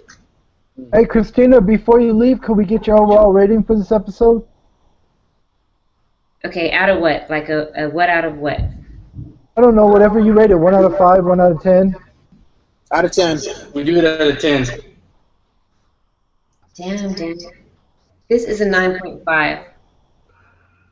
Because there was really nothing wrong with it. It was just good, and then gooder, and better, and then the best. Like, it just went up. Like, there was not a bad part about it. There wasn't things that don't make sense. People weren't getting stabbed and, like, going on random street chases. So I was all in the whole time. Like, I was just like, oh my god. I feel like it's a good episode when I'm hitting like my family members. I'm like, look. That's a good episode when I'm like tapping people and trying to get them involved because I'm so excited about it. And yeah, I didn't get anything that disappointed me for real. So yeah, damn. You guys remind me tomorrow. Alicia, remind me tomorrow what I rated it because I'll forget. What'd you say? 9.5. Okay. And on a final note, go do what Sansa should have done when she married Ramsay. What was that? I'm not even listen. I don't even know. You'll think about it as soon as you click off. Later. See you tomorrow. Love you. She's trying to bait me. I'm not going to go there. I love you guys so much. I have to go to bed. Alicia, we'll discuss. Don Willie, thank you so much for having me. Everybody, tomorrow, Monday, the 20th, at 7 o'clock p.m. Eastern Standard Time. The Not So Silent Sisters, we're going to do our full review on this whole situation, and it will actually make sense. Alicia Kingston will be there. She's my Silent Sister official, first of her name. And my little sister, like we're biologically sisters, the Northern members, and she'll be there. And we're also going to have T-Baby and Bo Evil Twin, and it's just going to be like super epic fun and lady talk. You guys can't come. Don't forget Lady D. Oh, snap. I didn't say Lady Diligence. Lady Diligence. I'm sorry, guys. I'm tired. It's been a long day. It's Father's Day. My husband is like up there, and I'm here with you guys. I'm the worst. I'm going to go fix it, though. So, Lady Diligence, Alicia Kingston, the Northern members, Bo Evil Twin. I'm sorry, guys. I'm talking too much, but for real. Thank you. I'm so tired. Y'all don't know how long of a day I've had. But it's fun. I love you guys. Moji, James, Don Willie, Jerry, freaking LT, all you guys. I love you guys so much. Okay? Peace out. Bye. Hypes watch for life.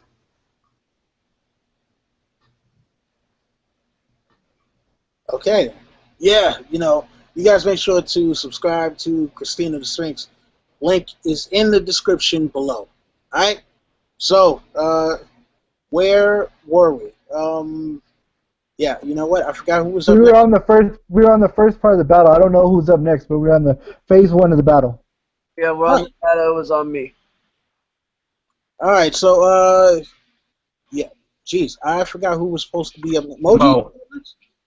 Yeah, alright, so this scene was epic. Where do I begin? fuck, man. This was just good directing, good everything. Hard Home, Battle of Blackwater, Watchers on the Wall. It was basically those 3 episodes rolled up in one, goddammit. This episode was dynamite. From the dead bodies to the banners. You could see the Bolton banners, the Karstark banners, the Umber banners, the new Stark banner. Got me hyped, everything. And then I thought Jon Snow was dying about 3 times in this episode. I thought Jon was dying so much in this episode, they might have called him God or something. I thought Jon was dying when that wall of horses was coming at him. I thought Jon was dying when he was underneath the bodies.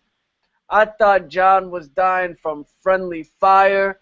They really did a good job of keeping the audience on their toes to make you think that Jon was dying, but he was never going to die.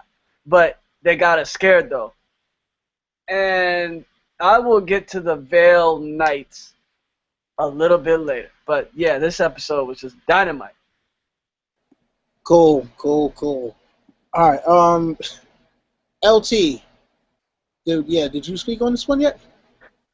No, and it's funny because when before we start, we like talk a little bit, maybe like for a few minutes, and I was just, because some people here have talked about Jon Snow being a little punk, but Jon Snow was a beast. I think I counted 12 people, maybe 13. I maybe lost count at 12 of people he slayed with Longclaw, and people kept on coming out of nowhere. And then when they did the shot, it was like a first-person shot following him, and he was still killing people. That was badass. Like James mentioned, this was just great cinematography, and they spent all this money for a reason, and just the views were awesome. And so we're just going to, like you said, to the Vale Soldiers. Oh, yeah. Another thing, too, it was funny how when the Boltons had their shields and they're coming up, they reminded me of the Spartans from 300, like, you know what I'm saying? And, Tormund breaking one of those shields, and, even Wan breaking in there. It kind of pissed me off. I liked Wan, but what I thought is, why didn't Wan have some kind of big-ass hammer or big-ass, weapon? Because he could have knocked so many people around. And then I was thinking, too, when it kind of started, why didn't Wan grab one of those trees and throw them at the Bolton soldiers? Because he has the strength to do it, But overall, I agree with James. This scene was just epic badass. It doesn't get no better than this. True indeed. But speaking of James, did you actually get to speak on this one yet? Kind of. I didn't. I think. All right, so we got to take it to my man Jerry. Well, this phase 1, it was kind of in 3 phases of its own. It's sub-phases. It starts out with the first sub-phase of where Jon goes out and then Davos hangs back. And, we see the horses, the cavalry come out, and then Ramsay's firing on his own men. This is taken straight out of Braveheart. And even though it's a bit predictable and just like Braveheart, you know what? Braveheart was fucking badass. So that's okay, because, that was I have to Jerry, agree with James. say it, long shots. Long shots, man. He was fucking long. Well, Ramsay's not as badass as Longshanks, so I don't want to say that. But I have to agree with James. This is shot beautifully, and I mean those fucking horses in slow motion. That was just badass. Anyone who's listening to the surround sound, that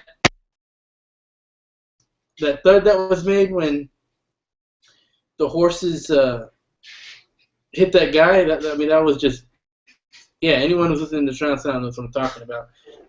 That was great. I mean, even if it was taken from Braveheart, whatever, it was still really good.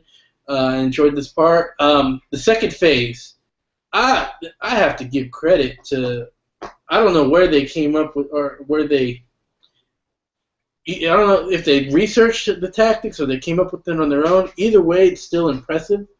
That whole surrounding tactics that they did, where they enclosed them and had the bodies piled up, that was brilliant. And the way they were doing that and the way it was building tension was just awesome. Just all the fighting that was going on there. Jon was looking cool fighting. Tormund was looking cool fighting, and fighting Small Jon and all that. The only thing that could have made that better is if they would have given one a weapon. I have no idea why he was fighting with his hands. That really didn't make sense. But other than that, that scene was just about perfect. And I got to give major props for coming up with those tactics, either whether they did it from history or whether they did it from, came up with their own. That was great.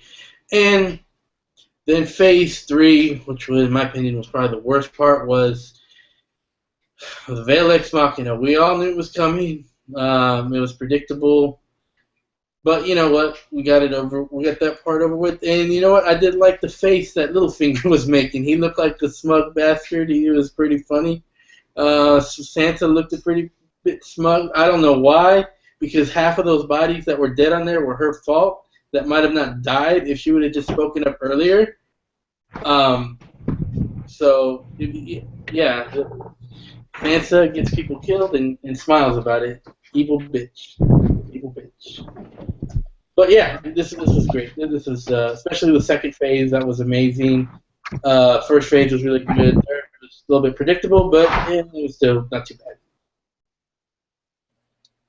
All right. Yeah, you kind of touched on the thing I was gonna go to next, which was Vale Ex Machina. But before I get there, shout out to the man from Hype's Watch, the originator himself, Don the Crackenway, Crack Nation. Salute, always holding us down here. And Vale Ex Machina. We were all expecting for it to happen. We didn't know exactly how it was going to happen, when it was going to happen, but it kept us on the edge of our seat. And yeah, like Jerry said, the smirk on Littlefinger's face and also the smirk on Sansa's face when this all went down, I was kind of like, okay, this is kind of crazy, but look, they needed the Vale Knights. The Vale Knights came through and did their thing. They smashed the Bolton army to pieces and sent Ramsay on the run. So, you know what? Moji, your thoughts on the Vale Knights coming and basically taking over? Oh man, if the earlier shield wall reminded you of 300, reminded you of the movie 300, motherfucking those Vale Knights, that shit looked like The Hobbit, the third Hobbit movie, when the Dwarfen Rangers were coming in and the Vale Knights just mushed the shield wall. That shit looked like in the third Hobbit movie when Thorin Oakenshield's cousin, the red-haired dwarf, came in on the back of that pig and he just started clearing everybody with his warhammer. That's exactly what that shit looked like. It looked like Lord of the Rings, the Hobbit style clearance, man. That shit was dope. I thought it was more Battle of Helm's Deep, Lord of the Rings. Gandalf comes from the top, and then all the cavalry comes down and hits them. Yeah, they looked like that scene too. It was basically a scene that paid homage to Lord of the Rings times 100.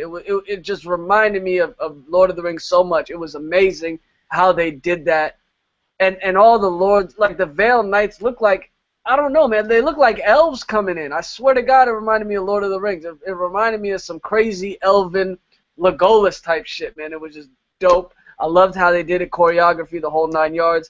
I hope Sansa doesn't have to pay a big price to give Littlefinger something for basically winning them the fight. Without him, they don't win. We knew this. And he changed the game. It was strategic. It was amazing. So I hope she doesn't have to pay a big price, because Littlefinger's going to want a reward. Oh, yeah, Littlefinger always wants his reward. And James, Vale Ex Machina, your thoughts on the Vale army smashing the Boltons? I thought I was going to have an issue with it, but I didn't end up having an issue with it just because of how it looked on screen. It reminded me of a hot knife cutting through butter. It just looked pretty fucking badass to me. So in the end, I was perfectly fine with it. Like I said, everything from the north, to me, it wasn't a coincidence that the quality of this episode was better because it involved a lot more of the north. I feel like it's not a coincidence at all. I just completely loved this scene. Even though I didn't think I was going to, I ended up not giving a shit about it because of the way it looked on screen. And I remember in our discussion, I said, I'm calling it Tormund versus Small Jon, and then it happened. And it was pretty fucking cool. It was pretty brutal. And I'm glad that it was Tormund that came out on top of that, killing him as, in Tormund fashion. And yeah, everything up in this part to where seeing the look on Ramsay's face, like, well, shit, I done fucked up now. Yeah, I thought it was spectacular. Yeah, I thought it was absolutely brilliant. Tormund versus Small Jon Umber, and finally that treacherous bastard gets what he deserves. I wish we could have seen him get killed even more brutally. They let him die too damn easily for the treachery he committed against the Starks. But LT, I want your thoughts on this part here. Yeah, that was awesome seeing Tormund kill Small Jon, and this was just a savory scene we all needed. It's funny, when Jon got knocked out, I thought for a minute they were gonna pull like season 2 when Tyrion got knocked out. He's gonna be knocked out to the end of the battle, but they didn't. And yeah, Ramsay's face was priceless when he knew he lost.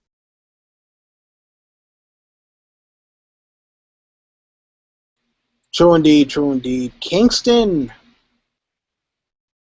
Yeah, that scene. First off, again, give a shout out to everybody in the chat. You guys are awesome. Special shout out to Lady Ashley from the Iron Underneath. And if y'all allow me for just a couple seconds, my man Kraken said the exact thing that I was thinking about when you guys were calling back to what the scene reminded you of. Let me play something real quick.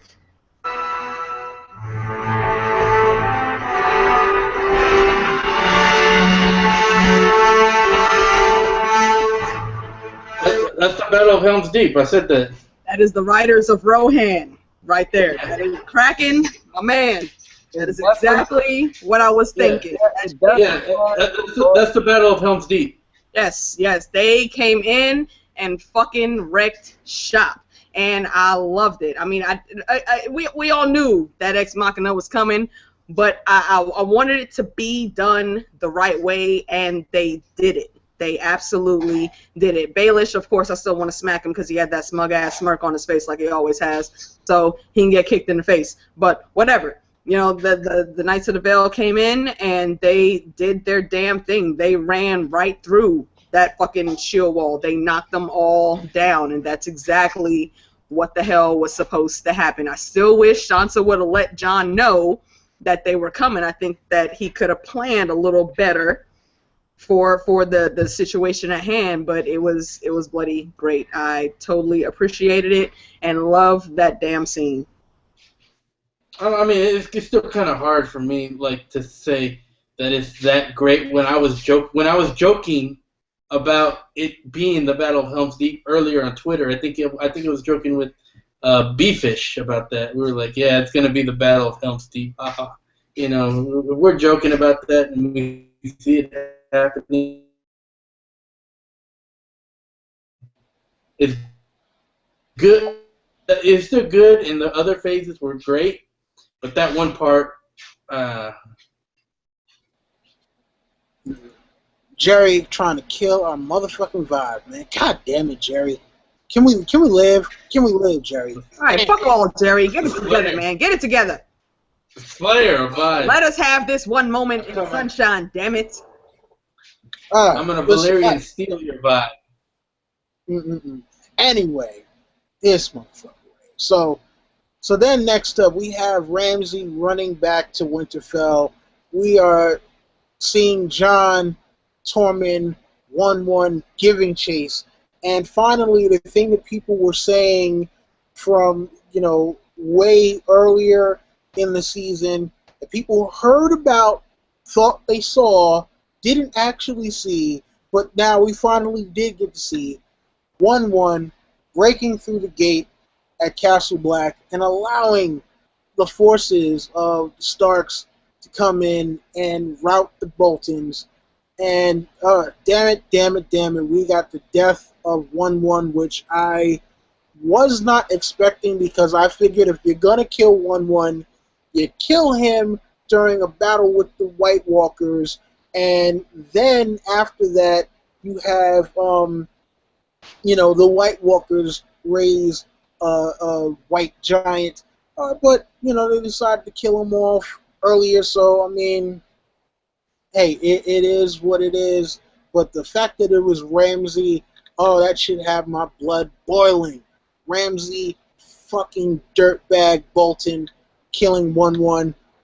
I wish they could bring him back just so they could kill Ramsay again.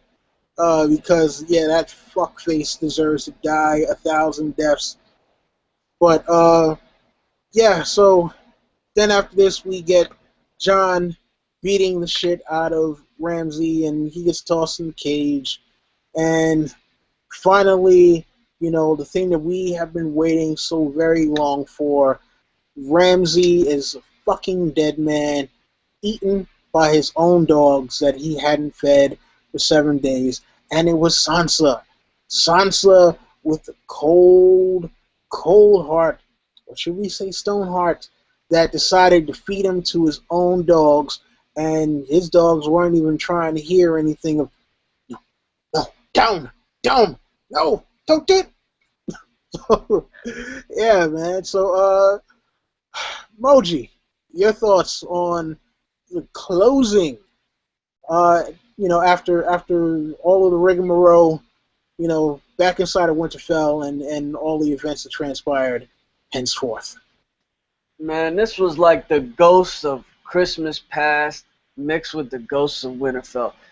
And not the actual ghosts of Winterfell. I'm just feeling like when they got inside Winterfell, it felt like old Nan was going to come out the kitchen. It felt like Catelyn Stark and everybody in the first season was just going to show up and we was going to look at the battlements of Winterfell. It felt good to have the Starks back up in Winterfell. Jon hadn't been up in Winterfell since episode 2 or whatever. So to see him and 1-1 getting killed by Ramsay, that was just for dramatic effect. They could have let 1-1 live some more. But now they wanted Jon to have a little bit more fury in him before he killed Ramsay, so I get why they did that. But probably the sweetest part of this is Sansa culminating being the head bitch in charge and feeding Ramsay to his own dogs. I like how he was just sitting there, didn't even know what was going on, and he just tilts his head and sees that the door is open and the dogs are there. So, sweet. Sweet, sweet, sweet. True indeed. Jerry, goddammit, you better not kill my motherfucking vibe on this one, man. Tell me something good, goddammit. Don't kill the vibe. They had to give Ramsay one last heroic looking thing because they love Ramsay. So they had to give him the final kill shot of 1-1, which even though we all know what happens to Ramsay later, he still kind of comes off looking like a badass where he takes down a giant with his bow. I didn't want Ramsay to get that kind of. It makes. But okay. Anyways, they did make up to it to this next scene, this next part with Jon kicking the shit out of Ramsay, and that was just badass. I wish he would have beat him more. I wish he would have looked like Jared Leto in Fight Club. Messed up teeth and. I mean, he was bloody and shit, but he didn't have. I wish he would have been all swollen and missing teeth. That would have been badass. Yeah, there's a lot of paying homages to other movies in this series so far, this season so far, in this episode, and I think we might have saw a little Sin City homage with the feeding them to their own dogs. Yeah, satisfying death. I've heard of cooler ones that might have been better fit. But, this was plenty satisfying, and I enjoyed it. All right. But, yeah, I really like the Jon beating the shit out of him with his hands. I wish he would have done it more. Okay. Kingston. When that scene started, the first thing I thought was, you know what, 1-1 is going to get that door open. He's going to let the troops in, but he's going to fall doing it. I didn't want to see it happen, but just as soon as I saw it start, I knew. He was already looking tired when they started running towards Winterfell. So I knew. The fact that they gave Ramsay that last kill shot, though, I didn't like that at all. Because, honestly, had it not been like right through the eye into the brain, 1-1 probably could have survived after a few weeks, maybe a month or so of rest and getting them arrows out of there and healing up. But fucking Ramsay. Anyways, rest in peace, 1-1. Y'all, drink. Rest in peace, 1-1. But Jon going after him the way he did, I love that beating. I really did. And I wish he would have just, like, choked him out right there. Like, I wanted him to just go in there with his bare hands and, like, throttle him, just rip his fucking throat out. But that didn't happen. I kept saying, you know, Jon, don't take him prisoner. Don't fucking take him prisoner. And, you know, what does emo Jon do? Takes him prisoner. So, blah, whatever. That still was cool, seeing him getting his ass beat down like that. And the final shot of Sansa letting the dogs in, letting his own dogs in. And of course, it's Ramsay. He's gonna still talk shit. But you know, when she put it to him like, you haven't fed them for 7 days, and Ramsay just sat there like shit. Like, that was the first time, the best time that we have ever seen fear on Ramsay's face, and I thought it was bloody beautiful. It was great, and she walked off. Again, Sophie Turner, boss ass bitch, and that's what the fuck should have happened. So I'm good. Cool. Emoji. Emoji, did you speak on this one yet? I already spoke on it, but I would like to add the cherry on top of the cake. When Sansa walked away, damn, she looked good, didn't she? She looked so damn good walking away. Oh, man, it looked like her hips were bobbing, cheeks was swinging, head was shaking. Oh, she looked good. Damn. That was the true birth of Lady Stark right there. That was Lady Stark of Winterfell. Oh, the Queen in the North. Looking good. True indeed. I'm just glad to say that we got to hear Ramsay scream a little, because I was a little bit afraid that they might try and make Ramsay go out like a G, you know, just be like, yeah, take, like, you know, the dog just bites him and he doesn't give anyone the satisfaction of hearing him scream. I thought they might do that for a second, but once I heard him scream, I'm like, all right, yeah, that motherfucker's kidding. True indeed. Sir LT, where you at? Yeah, it was epic seeing 1-1 go through the door, and even when the wildlings came in after 1-1 and they were taking out Bolton soldiers that with their bows, that was pretty epic. And when Jon started pounding Ramsay's face in, that was awesome. And I was kind of pissed when he stopped and Ramsay was kind of smiling at Sansa.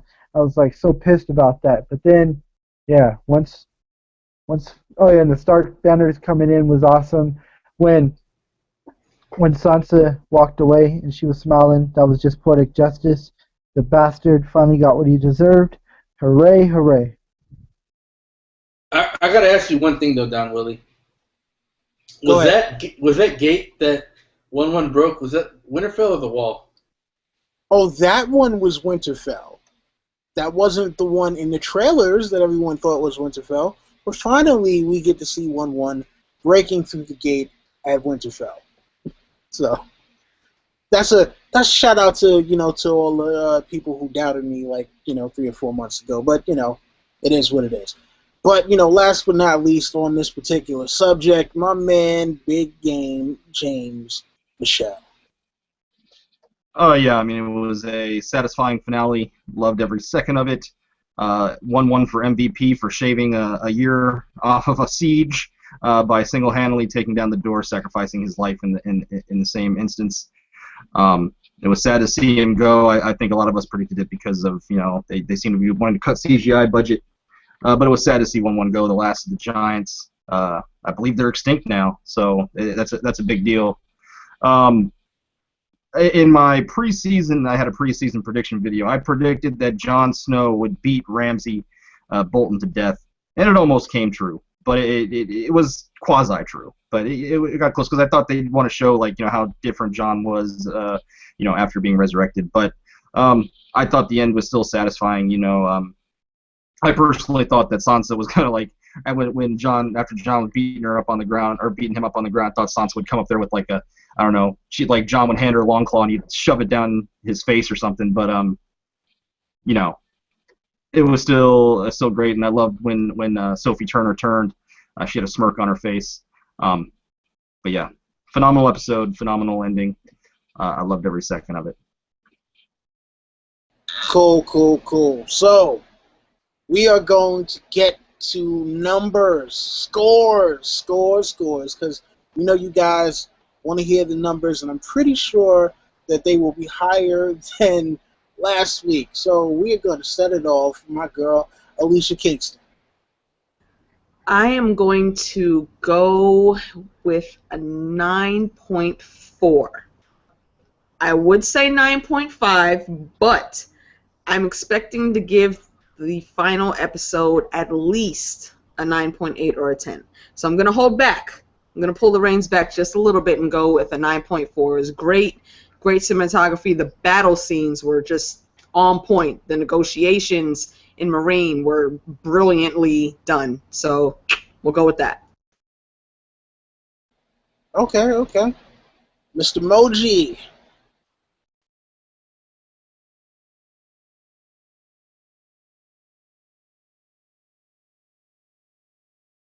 You're muted, brother. Yeah, you're muted, man.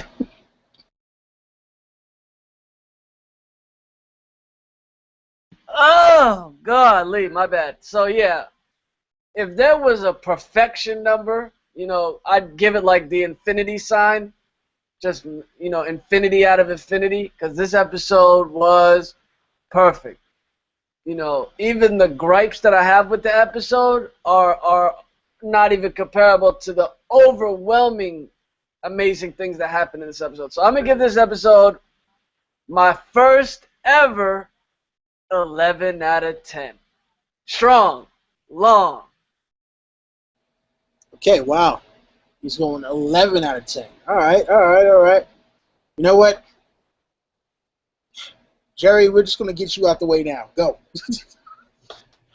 I'm going to give this episode a 4 times 2 plus a half.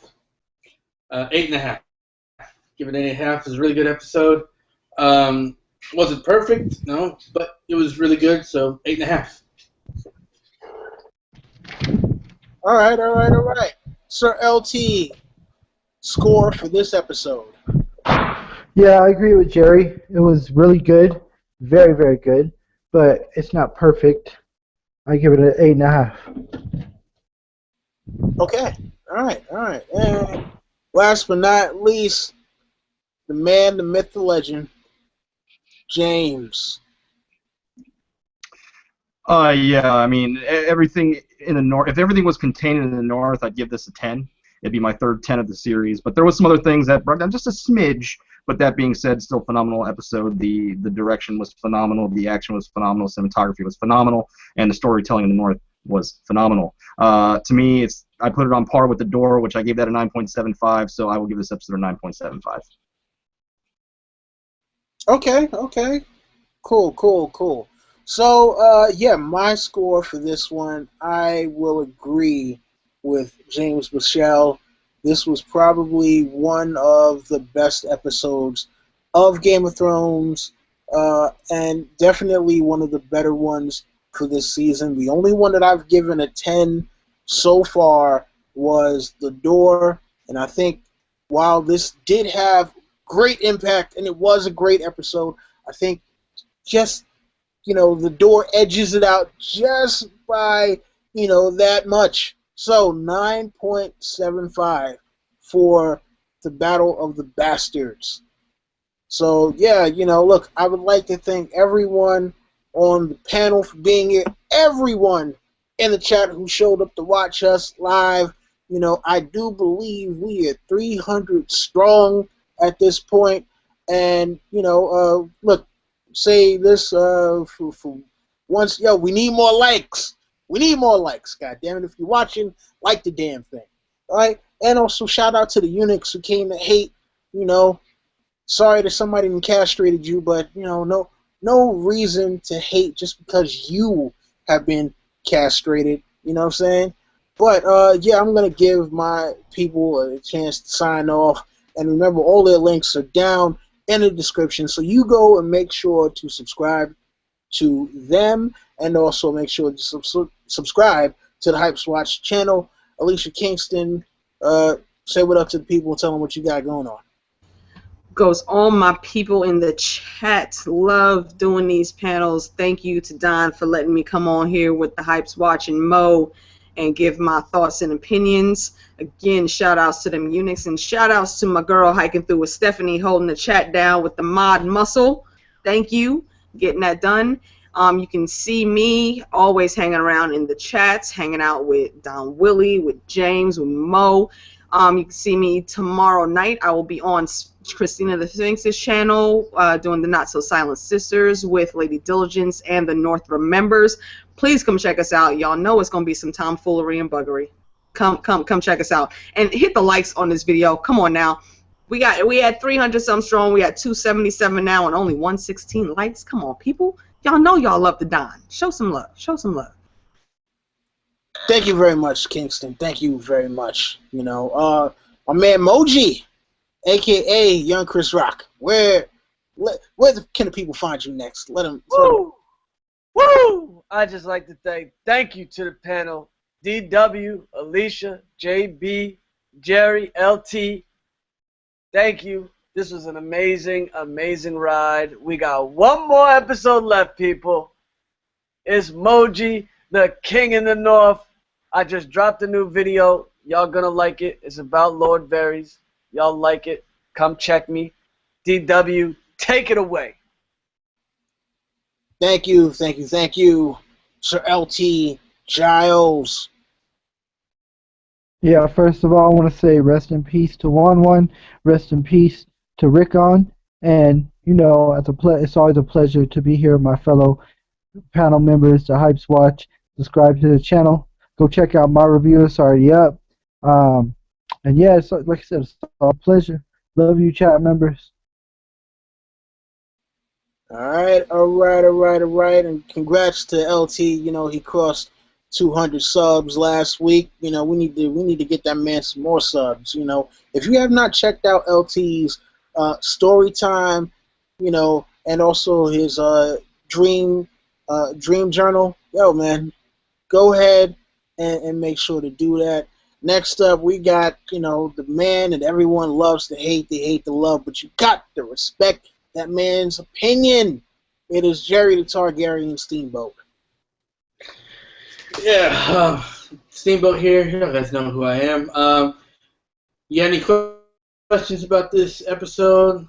Gather them up, and we'll be doing our Q&A again on Sunday. And yeah, we'll be back for the final episode. And shout out to the other man who everyone loves to hate, but you got to respect. Congrats, LeBron, and congrats to even the Warriors, for everyone except for Green. I mean, they still did they had a great season despite not whatever. It was great. And it was a great. God damn it, Jerry! Stop it! Oh man! Listen, celebrate after this, all right? Anyway, last but not least, the man who probably holds most of this together on the low. You don't even know how much work he puts into all of this, especially Hypes Watch channel. James Michelle, say what's up to these folks, man. Well, I appreciate that, Don Willie. Yeah, guys, I apologize if I seem a little out of it. I'm operating like 2 hours of sleep. But yeah, I love this episode. I plan on doing a live breakdown tomorrow at noon Eastern on my channel. Potentially with, I don't know, maybe Moji or somebody else. We'll see what's up. Yeah, guys, it was fun. Yeah, tomorrow morning. James Michelle's channel. Make sure y'all catch the review. All right. Listen, again, thank you to everyone out there. Shit, I'm getting tired as all hell right now, and I got to be up in a few hours. Fuck it, Look, I love doing this. I can't believe we only have one more episode left. This has been like the shortest, 10 weeks ever. Oh man. But look, you guys make sure to check us out again next week. Of course, we will be back for episode 10, and you know what? Winds of Winter. Wow. All right, so you already know the deal. Rate, comment, subscribe, share. Damn it, better share. Tell your folks, come back for more. We love having you here. That has been our time here. This is Don Willie saying, Follow Dohiris.